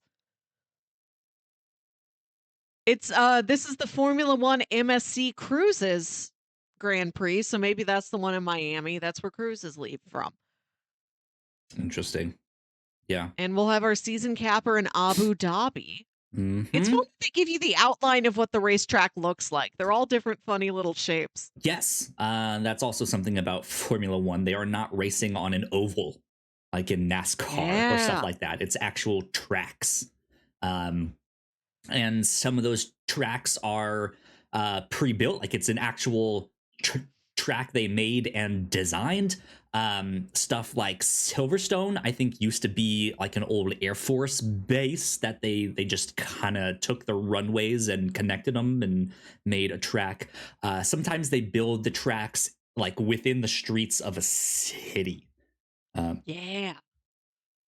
And those ones are a little bit intense because the streets are a little bit narrower and it's harder to pass. And they don't have, like, if you make a mistake, you immediately crash into a wall. There's no space for like runoff or side where the car might, be off of the track. So it's pretty intense. Wild. Okay, so our Um, top 3 placers at this China race were Oscar, and then Lando, so McLaren's up there, and then nice George Russell. front Okay. row lockout. There you See, go. Yeah. right, so I can read these things, Yeah. and now they mean something to me. Thanks, Exactly. Kyle. Exactly. Oh. Something else they did this weekend was a sprint race. They did a sprint weekend here. So Explain. this carries out much like the regular way weekend. They don't do all of the same practice sessions, but then they do what is called a sprint race. They have sprint qualifying and then the sprint race too.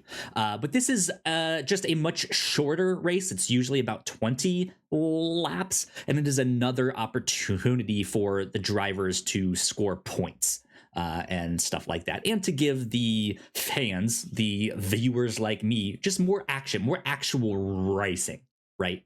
Good. I like that. Yeah, and they're sometimes they sometimes consider different ways to, like, how can we make sprint a little more interesting and different from the actual race. I know in the past there has been talk of, like, what if we did reverse qualifying on that, so the fastest starts in 20th and the slowest starts in first, to get some of those teams who might not get much points throughout the season, to help them just get, an extra little bump there. They have not done that, so it is just sprint qualifying, which operates the same as normal qualifying there. So they do that stuff on a Saturday and then do their regular race on a Sunday. Fun. So there you go. That is a sprint weekend. That is the race weekend. Let's talk about the race itself. Good. Because it is a big, long race and they don't usually stop the race. There's no real commercial breaks. So it is 2 hours straight of racing. Ooh. This is probably why, or partly why, you see all of the cars, all of the merchandise, all the races plastered in logos and sponsorships, because they can't have those commercials. They need to put them on the stuff you're actually watching. Also, it's just a super expensive sport to maintain these cars, like millions and millions of dollars. So they need all the money they can get to put in these cars and stuff like that. The number of laps on the track itself depends on the track. However, they race for a total of 190 miles. With the exception of Monaco, which is slightly shorter, they race for 160. So however many laps that equates to on each track, around 190 Is Monaco a more miles. historic race? You would be correct. It is kind of the crown jewel.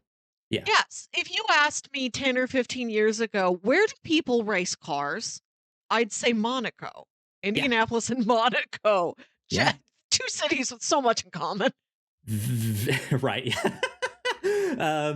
Yeah, it is a very historic race. Like I said, it is kind of the crown jewel. It is a street circuit, so it is one that is very narrow.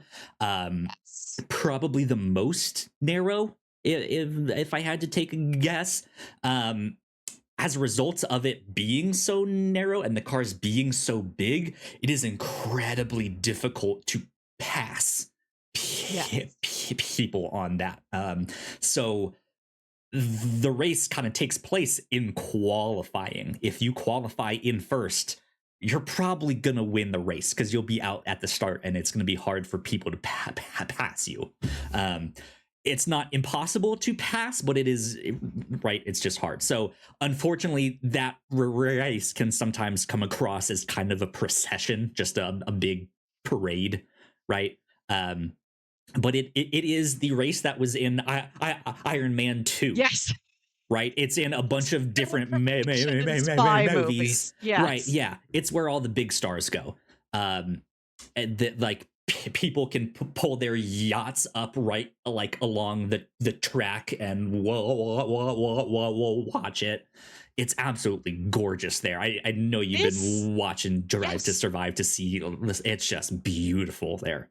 which is not something I had thought of before I started watching the show, but it is like watching a spy movie. Like Right? there's Yeah. all this globe trotting. They go to these beautiful, glamorous locations.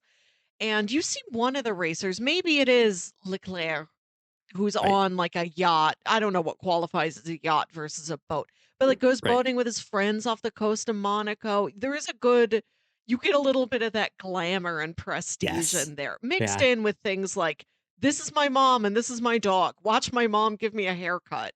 But also, this is such an intense sport that someone might die if they crash in a wrong way, right? It's Like, all of these things. It's glamour, it's simple homeliness, and it's somebody might catch on fire at any moment. yeah, yeah. Um, so yeah, for a race to happen in a specific city, the cities have to make a bid, and the F1 or the FIA or whoever will accept certain ones. So certain cities might be outbid, right, and they won't be in the calendar for some time. They will sign a contract if the bid is picked for like, hey, we'll do your track for the next 5 years here. Or something like that. But for a new track to be considered and stuff like that, it has to pass, a certain number of safety tests and stuff like that. Because as I mentioned, the danger of the sport, right? It is really intense. People can die. People have. There have been some horrific crashes where people do not walk away, and so F1 is really serious about the safety and stuff that they try Yeah. to put on the tracks and on the cars and everything.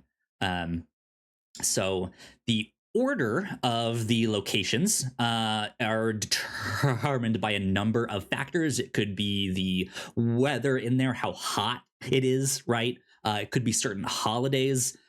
We used to start at I forget which one it is, but it was right in the middle of Ramadan. Yes. Right, so they is that excuse my ignorance, that's the one where they don't eat for most of the day until Yeah. sundown, right? Correct. Yeah, Yeah. so they want to avoid having a race during that time so that they're But not at these Ramadan hot moves. It's a moving interesting. holiday. Like we're in the um middle of Ramadan right now, but it's one of huh, those things interesting. that's based off of I did not know that. I forget if it's a solar or there's something that affects it. It's not dedicated the same day every year like Father's Day or something. Right, yeah. Yeah. um so yeah, they will try to move things around for considerations like that, or just distance to other tracks, right? It's expensive to move these giant cars from country to country, and the entire teams and their big so if you've seen the like behind the scenes shots in Drive to Survive where they have those big giant trailers all lined up, from what I understand, those are mobile. Like those are big giant like mobile homes that like Oh, compress and like can be built out into like multiple story buildings sometimes, stuff like that, wild stuff. But yeah, they have to transport all of that and to make it as cheap as possible. It's like, well, this one's closer, so maybe we go over there next, right? um Stuff like that. So yeah. The race continued. Next one. I already mentioned the top speeds, right? 230 miles an hour, an average of 200 miles an hour during the race.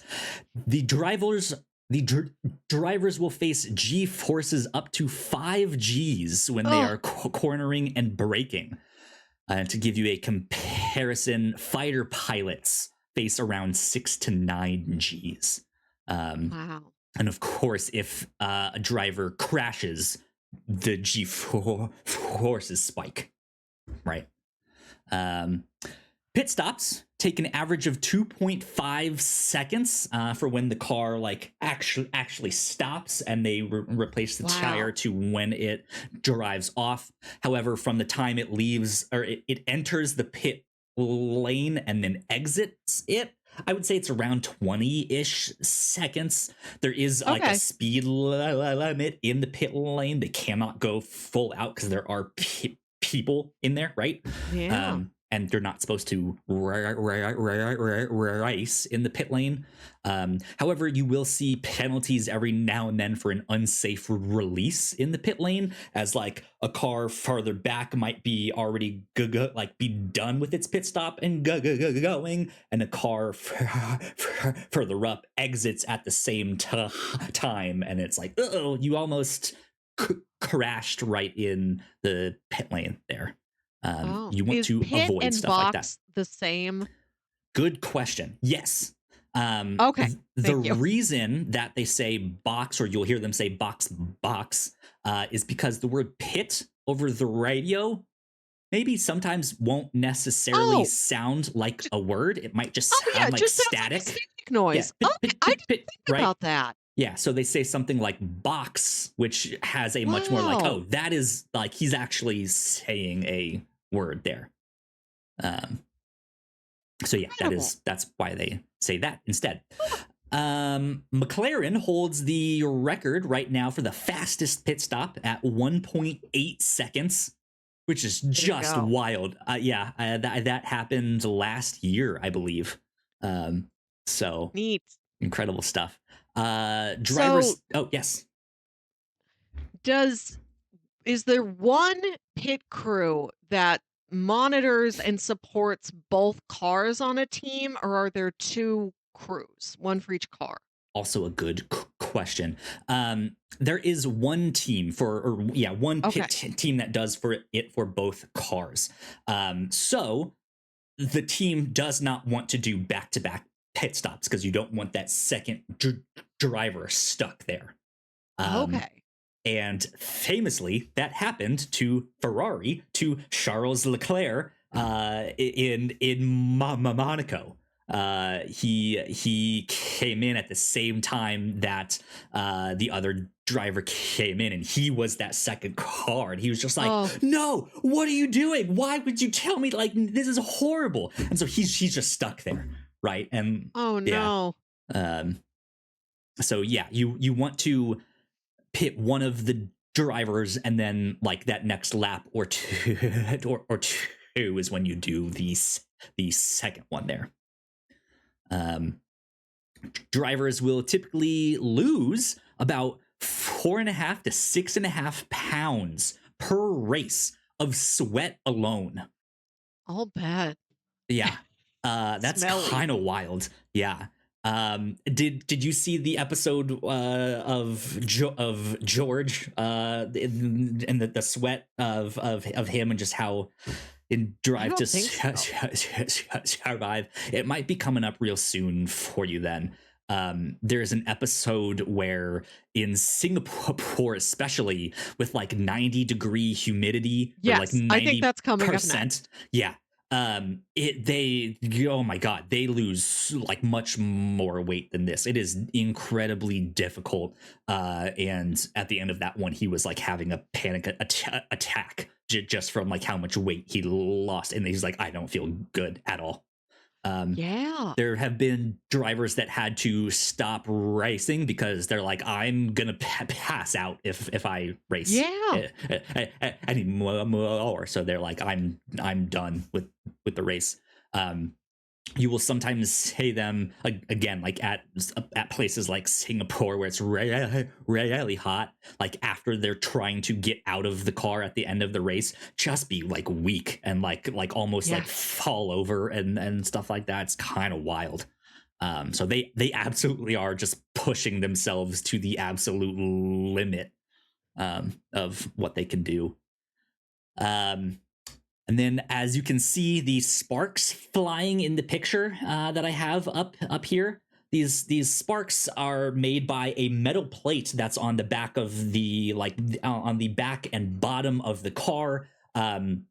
There's actually a wooden plank underneath the car as well, and that's to help them to know like how far the car is from the ground. They have to have a certain distance, and there's that wooden plank there too. They can't have anything lower than that, because if there's wear and tear on the plank, then it means they were too low to the ground. But they have some similar like metal plates at the back that are just kind of for fun. They don't need to have those plates be a metal that sparks, but for us watching the race to see these sparks flying and stuff, it's just like, wow, this is so cool. Excitement. Yeah, it's just for our viewing pleasure. So good stuff with the race itself. Points and championships. What happens when you win? How do you score points and all of that stuff? There is a point system for the top 10 teams. So if you get 11th or below, you do not get points. Yeah. The top driver in first place gets 25 points. The second, 18.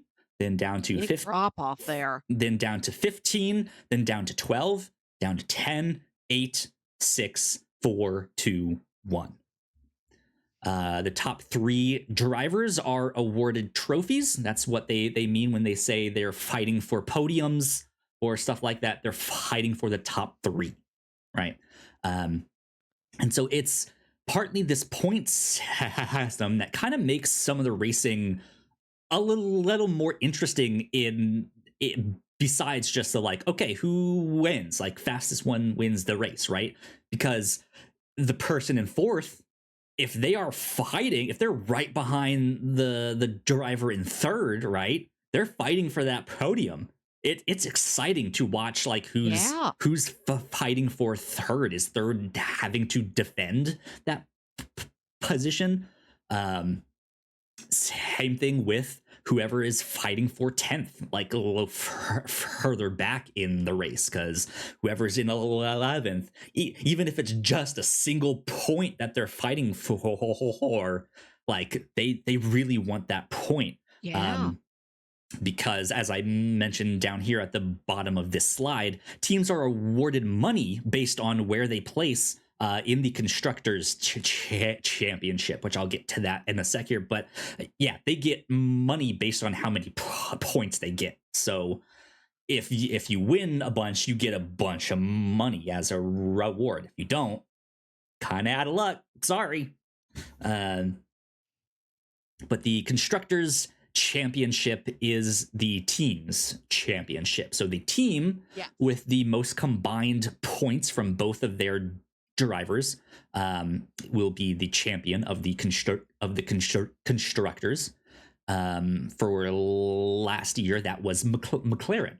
They won the constructors. Spoiler alert. Okay, little bit good of a for McLaren. Spoiler alert. Yeah, there. Yeah.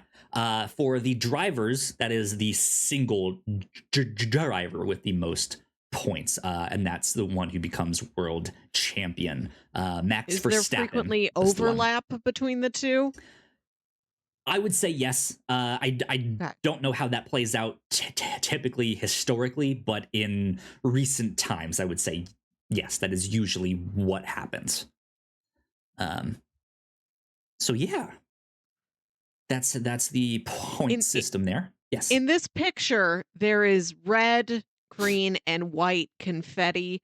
Does the country hosting the race pick the confetti color? Probably. Like if we were in Brazil, would it be yellow and green confetti?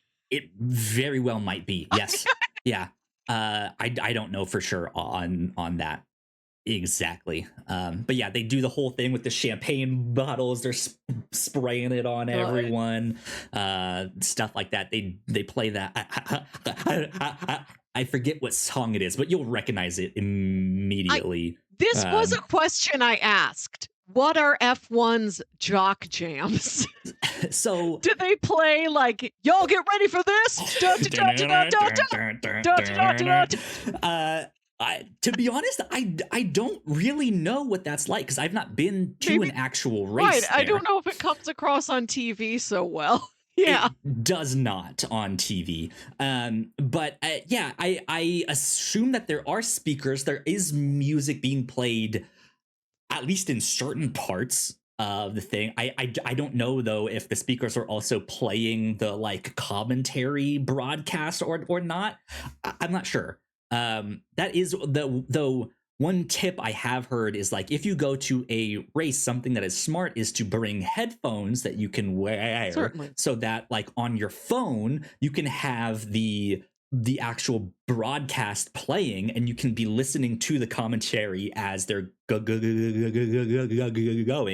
around the track because you won't be able to see all of the track Yeah. right, and they go by so fast that right you did Who was that? yeah, I you're don't just like who know. was that. So if you can listen to the commentary that would help. I know they have it up on TV screens so you can watch it, right, and you'll always see the like fans who are like watching the screen and then realize that they are the ones on it and be like oh hey right yeah it's me. One of the best parts of any sport. Does F1 Right, have a yeah. kiss cam? They don't have a kiss cam Damn. that I know of, right? I mean, who knows if that's something You they haven't do gone. at the thing? Yeah, yeah. So I don't know Right. if they play like defense, defense, right?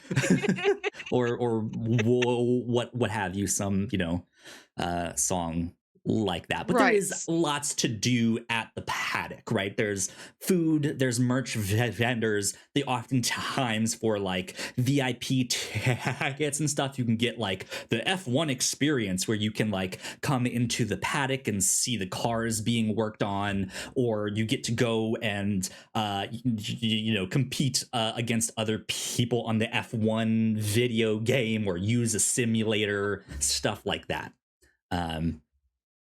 And then of course just being in all those different countries, right, the like local restaurants and stuff, like there's a lot to go Yeah. do and see there. So Whenever my dad's watching football, I always ask him, "What do you think they eat at that stadium?" it's always the Because same stuff. It's like hot there's the dogs and universal burgers, chicken, right? Yeah, there are the universal sports foods, but, like, here, if you're playing at Busch Stadium with the Cardinals, you get to have a toasted ravioli, our specialty. And I'm like, "Do you get cheesesteaks when you're playing in Philadelphia? Do you Probably, yeah. what do you get when do you get a Cuban sandwich in Miami?" And I did wonder that, like, "Oh, we're in a Swiss Yeah. Grand Prix. All they have to eat is raclette cheese." So you also asked and I have a section at the end of like here are the Oh, other questions that you asked that I didn't thank you. necessarily work in my thing, but one of the ones you asked was about mascots, right? Do they Yeah, have mascots? And the answer is no, not really. But because they go to all these countries often want to showcase their culture, right? If you do a search for like Mexico F1 dancers, you will see them in these like brightly okay. colored dresses and suits and face paint and like sugar skulls and lucha masks and all sorts of stuff to just be like, hey, this is like this is a stage that the world is watching. Here's what we have to offer. But it's not like here's Rodney Ram from VCU University, right? And it's not that, right? Right, I didn't know if, like, you can meet the racing bull and it's somebody in a big foam suit. I think that'd be hilarious if they did that, but I'm no, just curious what it they has in don't. common with sports the way I might know them. Like, are there theme nights? Is there a T-shirt can? but And, like, but like do they put the theme game on the nights. screen where it's like, we put a coupon for a free Wendy's underneath 3 helmets, and, oh, which of the 3 helmets is it under? If you catch it, if Lando Norris gets Like, first place, you get half off a drink at Mobile on the Run tomorrow. I feel like that's part of the like those F1 experience tickets that I mentioned, of like, if you're in the arcades and you can beat, this thing, or if you can beat our reserve driver's time in this thing, then you get a free hat, or you get a right. Like, I wouldn't know, so I don't know if arcadey is the right word, but I know they have experiences like that, and the theme nights, it not being like it's Ghostbusters night at Miami, right? It's not that but like, they go to the race in Austin, Texas, and like the Dallas Cowboys cheerleaders are out there dancing. Everyone is in cowboy hats. A bunch of the Good, that's what I racers like. will often be like, I'm gonna go buy cowboy boots after the race and stuff like that. In the way that a lot of sports now have tried to film the athletes like coming into the stadium to see like what outfit they're wearing and stuff. Yeah. Formula One also does stuff like that. Lewis Hamilton is really big into fashion and stuff like that. He's often at the Met Gala and stuff. Nice. In outfits and stuff like that. Yeah, I mean, there's all sorts of stuff that they do. That it is certainly an experience. It's not just this like bland, no theme night, no mascot, right? It is this encompassing experience, I'm sure. So That's so exciting. This yeah. is what makes me want to get into sports, is going to these big themed events. Right. Yeah. Yeah. Absolutely. Next up, so you asked me a little bit about who are the Michael Jordans of the sport, right? Who are the greats? So I just grabbed a couple of them. I alluded to this earlier, but Lewis Hamilton is a 7-time world champion, and he is tied for the most championships with Michael Schumacher, who also has 7. He was more who's in the picture? That is Michael Schumacher. Okay. There, yeah. Michael Schumacher. I know he got into a really bad crash and was paralyzed, and that's what ended his career.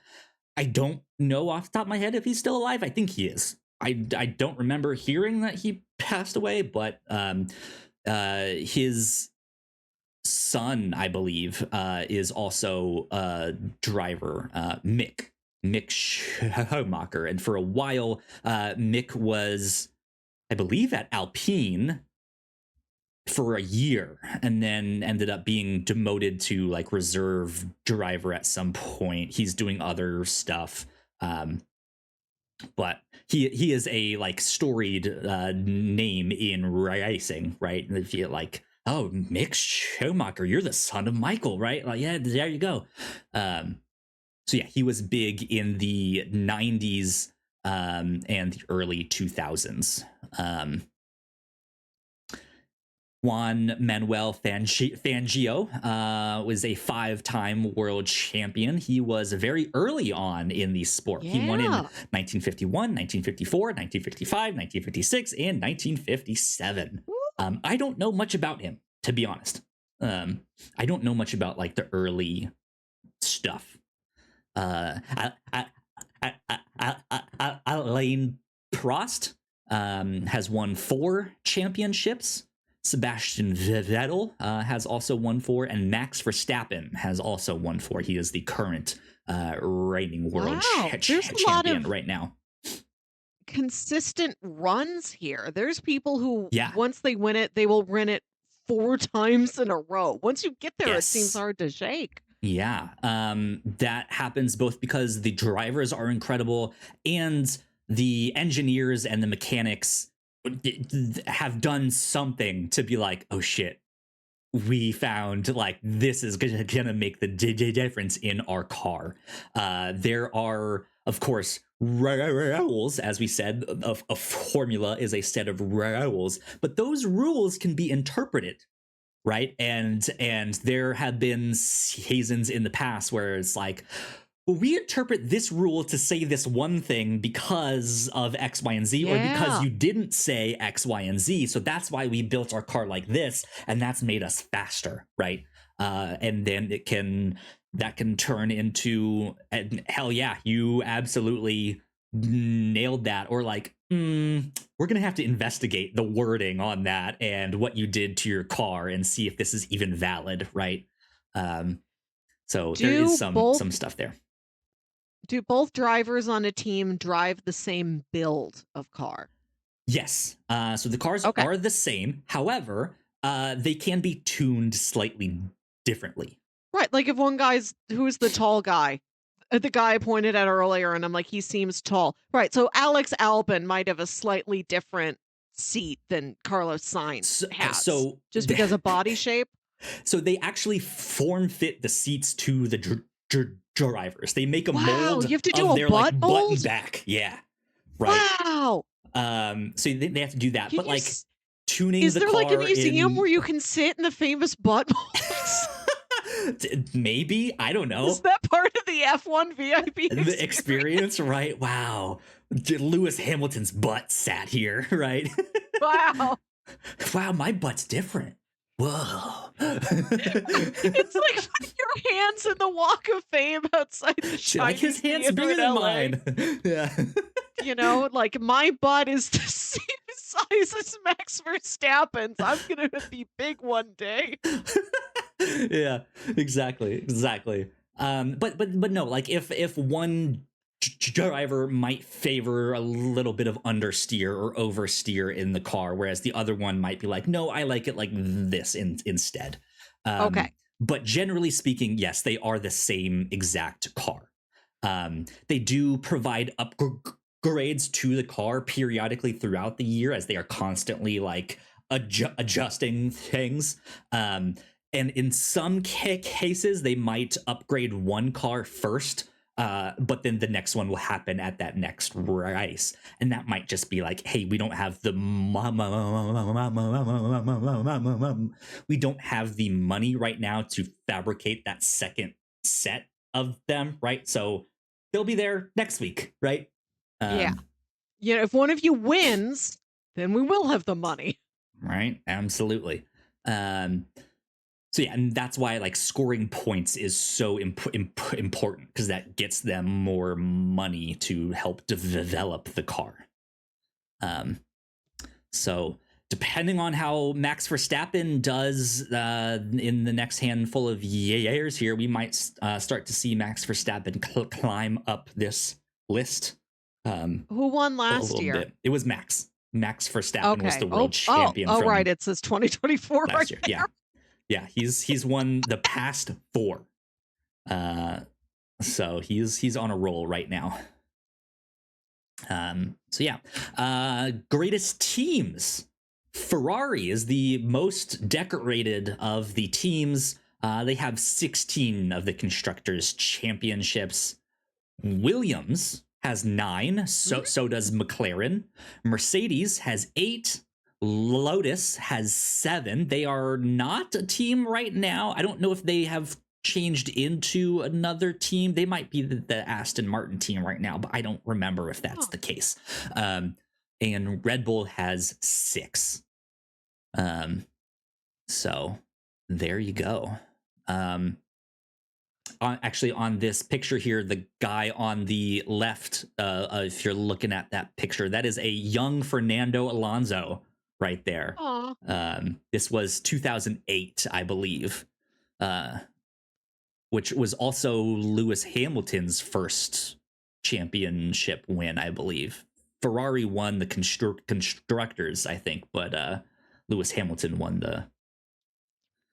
the championship. So there you go. After that, some more of Melissa's questions here.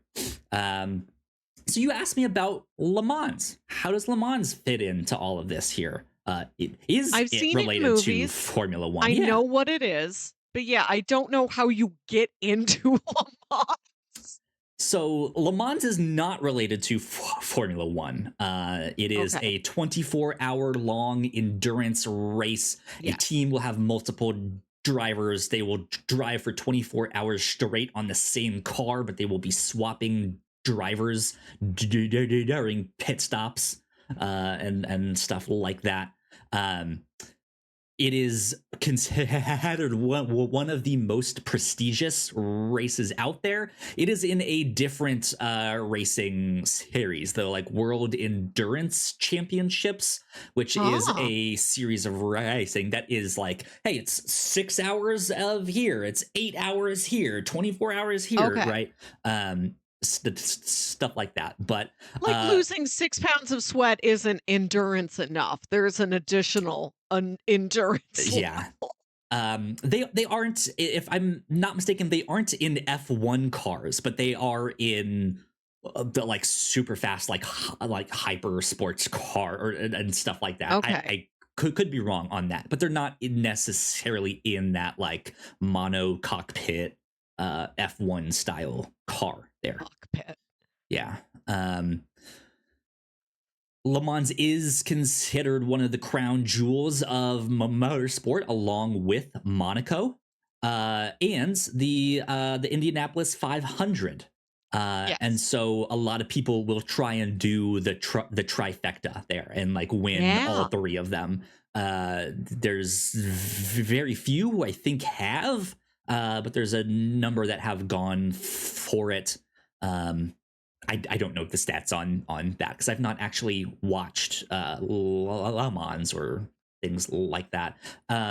Michael Fassbender, if I'm not mistaken, has competed in Le Mans and has a whole like documentary series on it. Cool. Yeah, I Gotta watch believe that. there's at least a trailer on that, but I don't know if the full thing is out on YouTube or not. I'm not sure where you can watch that, but if you want to see Magneto race, right? Like you certainly can. You also asked me, what's the race where when you win, you drink a big milk? I did not know when you asked me that. I had never heard of that. It is the Indianapolis 500. Thank you. I know it was one of them.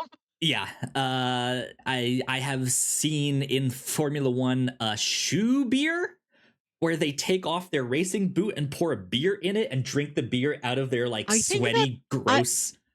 I I think don't I've think heard of that's that being an explicitly. Australian tradition. I don't know if that's a real Yes. Australian tradition or a joke of an Australian Yeah, tradition. I I don't know if don't that's know sincere. where that originated or what have you. Daniel Ricciardo is the one that I've seen. He's no longer in F1 right now, but I think you've seen bits and pieces of him in Drive to Survive. If not, you will very soon here.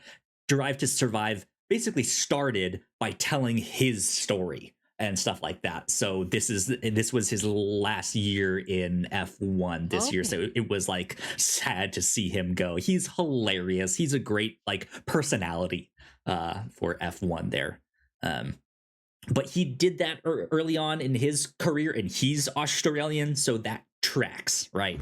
Um, you asked me what my partner's favorite part is. What Rachel likes. She likes the drama. Good. When we're watching a race and the cars get like just like centimeters away, she's sitting there like, Yeah.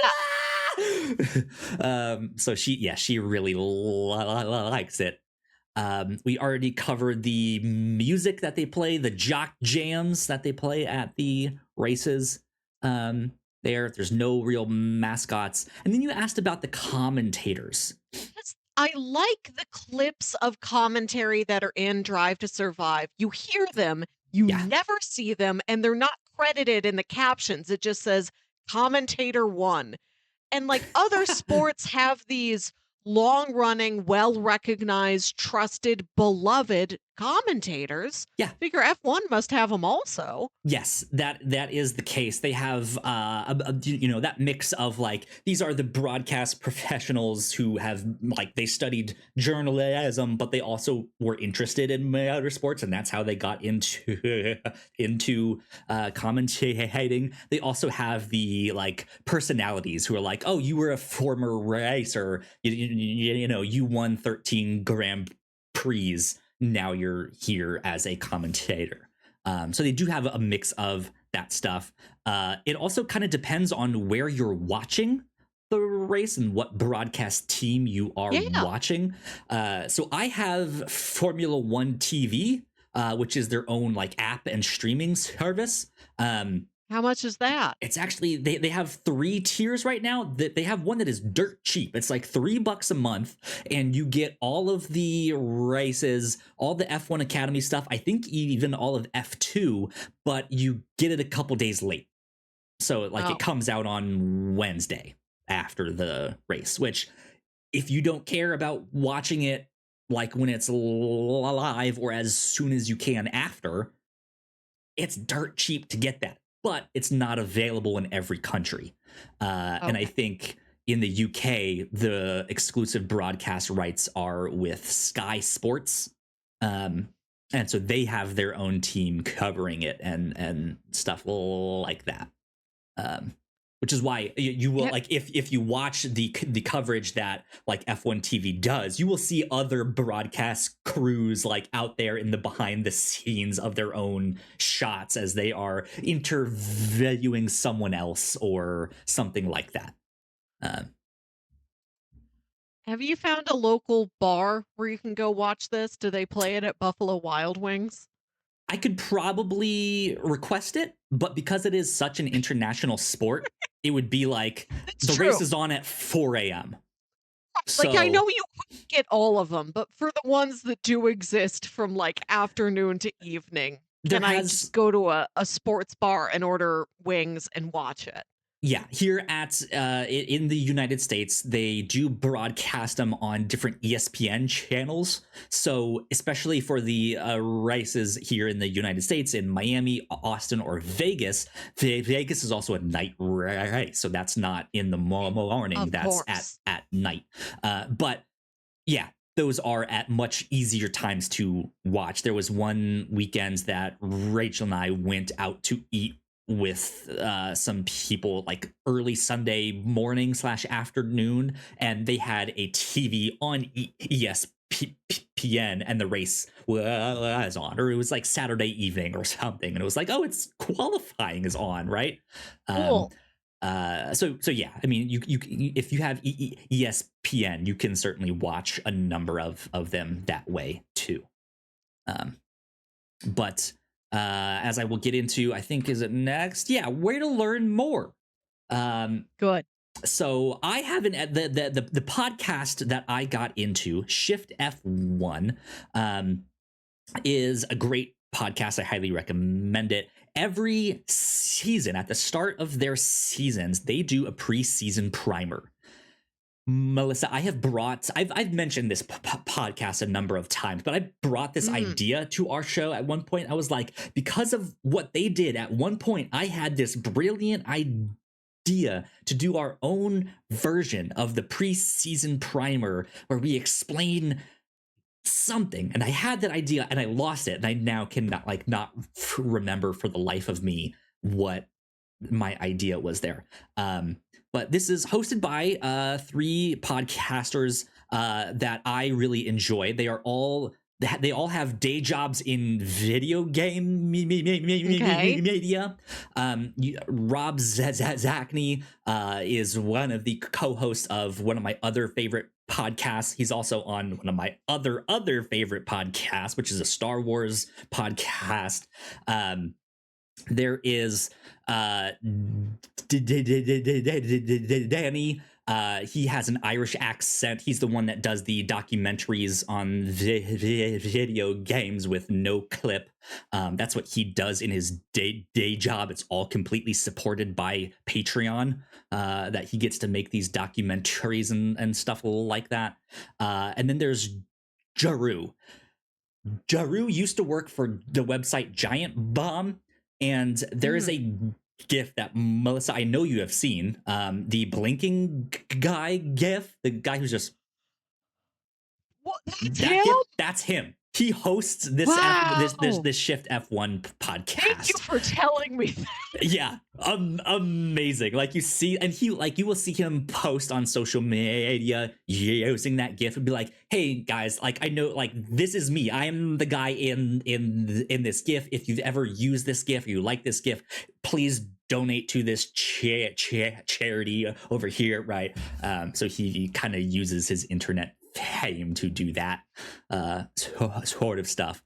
But their podcast from week to week is like it's either it's a mix of like the current news that's happening in F1, and they'll talk about that, as well as post race content and pre-race content, like preparing you for what to expect on the race to come, or hey, we just had this race, let's break it down, what happened here. So they're a lot of fun. But yeah, their pre-season primer is a lot of what I just did right now, but we'll go more in depth here. I downloaded it. I will listen to that as soon as I've finished this season of Drive to Survive. Absolutely.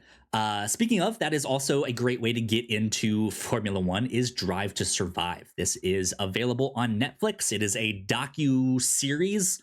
It's like a sports documentary series. There's been a lot of other sports that have then tried to copy what they do here. I know they have like Hard Knocks, which is on Max, and that focuses on football. Though I think they embed with like a certain team every season. So it's a little bit of a different thing. They have one that does tennis, I believe, and I think they do one on like bicycle racing. That is like this, and sometimes it's from the same producers or the same people that made Drive to Survive also work on some of the other sports stuff that they do. But yeah, it is a show that will. It's not a here's a breakdown of what happened in the season, and by the end of it, you will understand, what happened in the 2020 F1 season. But it is more the drama. It's the like soap opera-y, like, and the friendship between these two drivers is now ruined, and here's what happened, right? But they like, it is award-winning documentary stuff. It's not necessarily like, oh, it's sleaze and like, here's why this guy hates him, right? But it really gets to showcase the personalities of the drivers and the team principals, and stuff like that. Some of the drama in some of the seasons is kind of manufactured, and you can kind of tell. But they are trying to work with what they have. They don't have cameras at every like corner and on every person, so they kind of have to work with what they have. And if one of the stories was something they didn't really have a camera on, they kind of gotta work with what they have to either tell that story or mention it, or just kind of heighten it if maybe the stories from that season weren't the best, right? And it was just kind of boring and plain, of like, oh wow, we need to heighten this, like this was so intense. And it's like, well, not really, but all right. But that is a good way for you to get introduced to like the who's who of F1 and their personalities, which I think helps make the races interesting. It helps you to root for the underdogs, or for some of the teams that are further back on the grid there. So YouTube also has a YouTube channel, or F1 has a YouTube channel. YouTube does not have a YouTube channel. I don't know. I've never thought about it before. They have like creator channels of like F1 God damn it, I'm mixing up all of my stuff here. They have like a YouTube creators channel to give like advice to creators. Anyways, F1 has a YouTube channel that you can check out. They have all different kinds of videos, from stuff that explains how the tires work or how the engines work to highlights of the race, which usually come out a couple days after the race. They got like a 30-minute version, or like here's a 10-minute, like stuff like that. Or they'll do interesting stuff. I don't know if F1 channels did this, but I saw a video last year where they built a working McLaren car out of Legos. It was like a Lego Ooh. car, but they put an engine inside it, right? And Lando got to drive it around a track. So you will see, if not that, you will see stuff like that. Or like the who's who of F1 2025, right? So that stuff can be super helpful. F1 also has a number of podcasts. Yes, Melissa, you were about to ask me something. YouTube does have its own YouTube. Do they? Oh, wow. Okay. Yeah, it's just like creator confessions. What's in your watch history? Yeah. They're just like interviews with other people. What's your everyday carry? YouTubes. What's your, yeah. Right. They do have their own Yule log fireplace video. Wow. Like the 10,000 ones YouTube already has weren't enough, and YouTube has to release an official one. I feel like they have a big splattering of like all different kinds of real popular stuff, right? You know, Global Clean with Me, inspirational. You can even get stuff like that from the F1 YouTube channel. Sometimes they will be like cooking with Yuki. Yuki makes pancakes with Carlos Sainz, right? That. And stuff like, yeah, they do some fun stuff like that. If not on that channel, on like F1 adjacent channels, on the team's channels or stuff like that. So yeah, it's not just all technical knowledge. It's fun stuff too, you know. But F1 also has a number of official podcasts that you can get. And there is one called F1 Explains. And it is meant for sending in your questions, right? Hey, good. What do the drivers do in the off season to train? And they'll explain that. They'll like interview one of the drivers or their physical therapist to be like, yeah, what do they do to train? Or what is the purpose of a formation lap in this? And they will, each episode will largely focus on a certain topic, and they might interview someone, they might not, or they might have one of like, okay, we're gonna open this up to like a rapid fire user questions that couldn't really fit into one of our other topics. And they just explain stuff, and it's all explanations of like user questions and stuff like that. That has been a big help. I've listened to that one for the past year or two. If you're more into like interview style stuff, they have an interview style podcast as well called Beyond the Grid. And then I think they also have their like official like post race breakdowns, what happened, like all of that stuff. Last but not least, one that I can't believe I forgot to put on here. There is a documentary called Brawn GP, which I think I've mentioned to you in the past on an episode of the Captain's Log when I watched it. This is a documentary that is available on Hulu or Disney Plus, at least here in the United States. And it is a documentary following the rapid rise of the Brawn GP racing team. James Vowles, who is now the team principal on that, was an engineer on that team. You see him interviewed. You see some clips of him when he was younger. This documentary is hosted by Keanu Reeves. Is this brawn like bronze or brawn like brawny paper towels? How do I spell this? BRAWN, if I'm not mistaken. Okay, like the paper towels. Or is it that or AUN? It might be AUN. No, you spelled it right. It's AWN. Spelled it right. Cool. Yeah, it's a 4-part documentary. It's fascinating. I highly recommend that one as well. Okay. To see some of the like business deals that happen, to see that the inside of like, well, we interpreted the rule to mean this one thing, and that's why we were so fast, and everyone was like, whoa, what the hell is up with this brand new team on the grid? That like, what is happening here? So I highly recommend that one too. But yeah, that's where you can learn more in depth about Formula One there. I have been Thank talking you. for so long now. Right. This is this is your endurance test. You've lost 4 pounds of sweat. Right. I need to drink more 'cause- Mountain Dew to get it all back. Thank you so much for this detailed, insightful presentation. I've learned so much. I am really intrigued by this world. Yeah. I like that for me, who would like to be more interested in sports generally, this is one that is very simple to pick up. It's they But you can drive also in a go as circle. deep as you want, right? Yes, If you are more yes. technical minded, you can get into all the like what makes up the engine and stuff like that.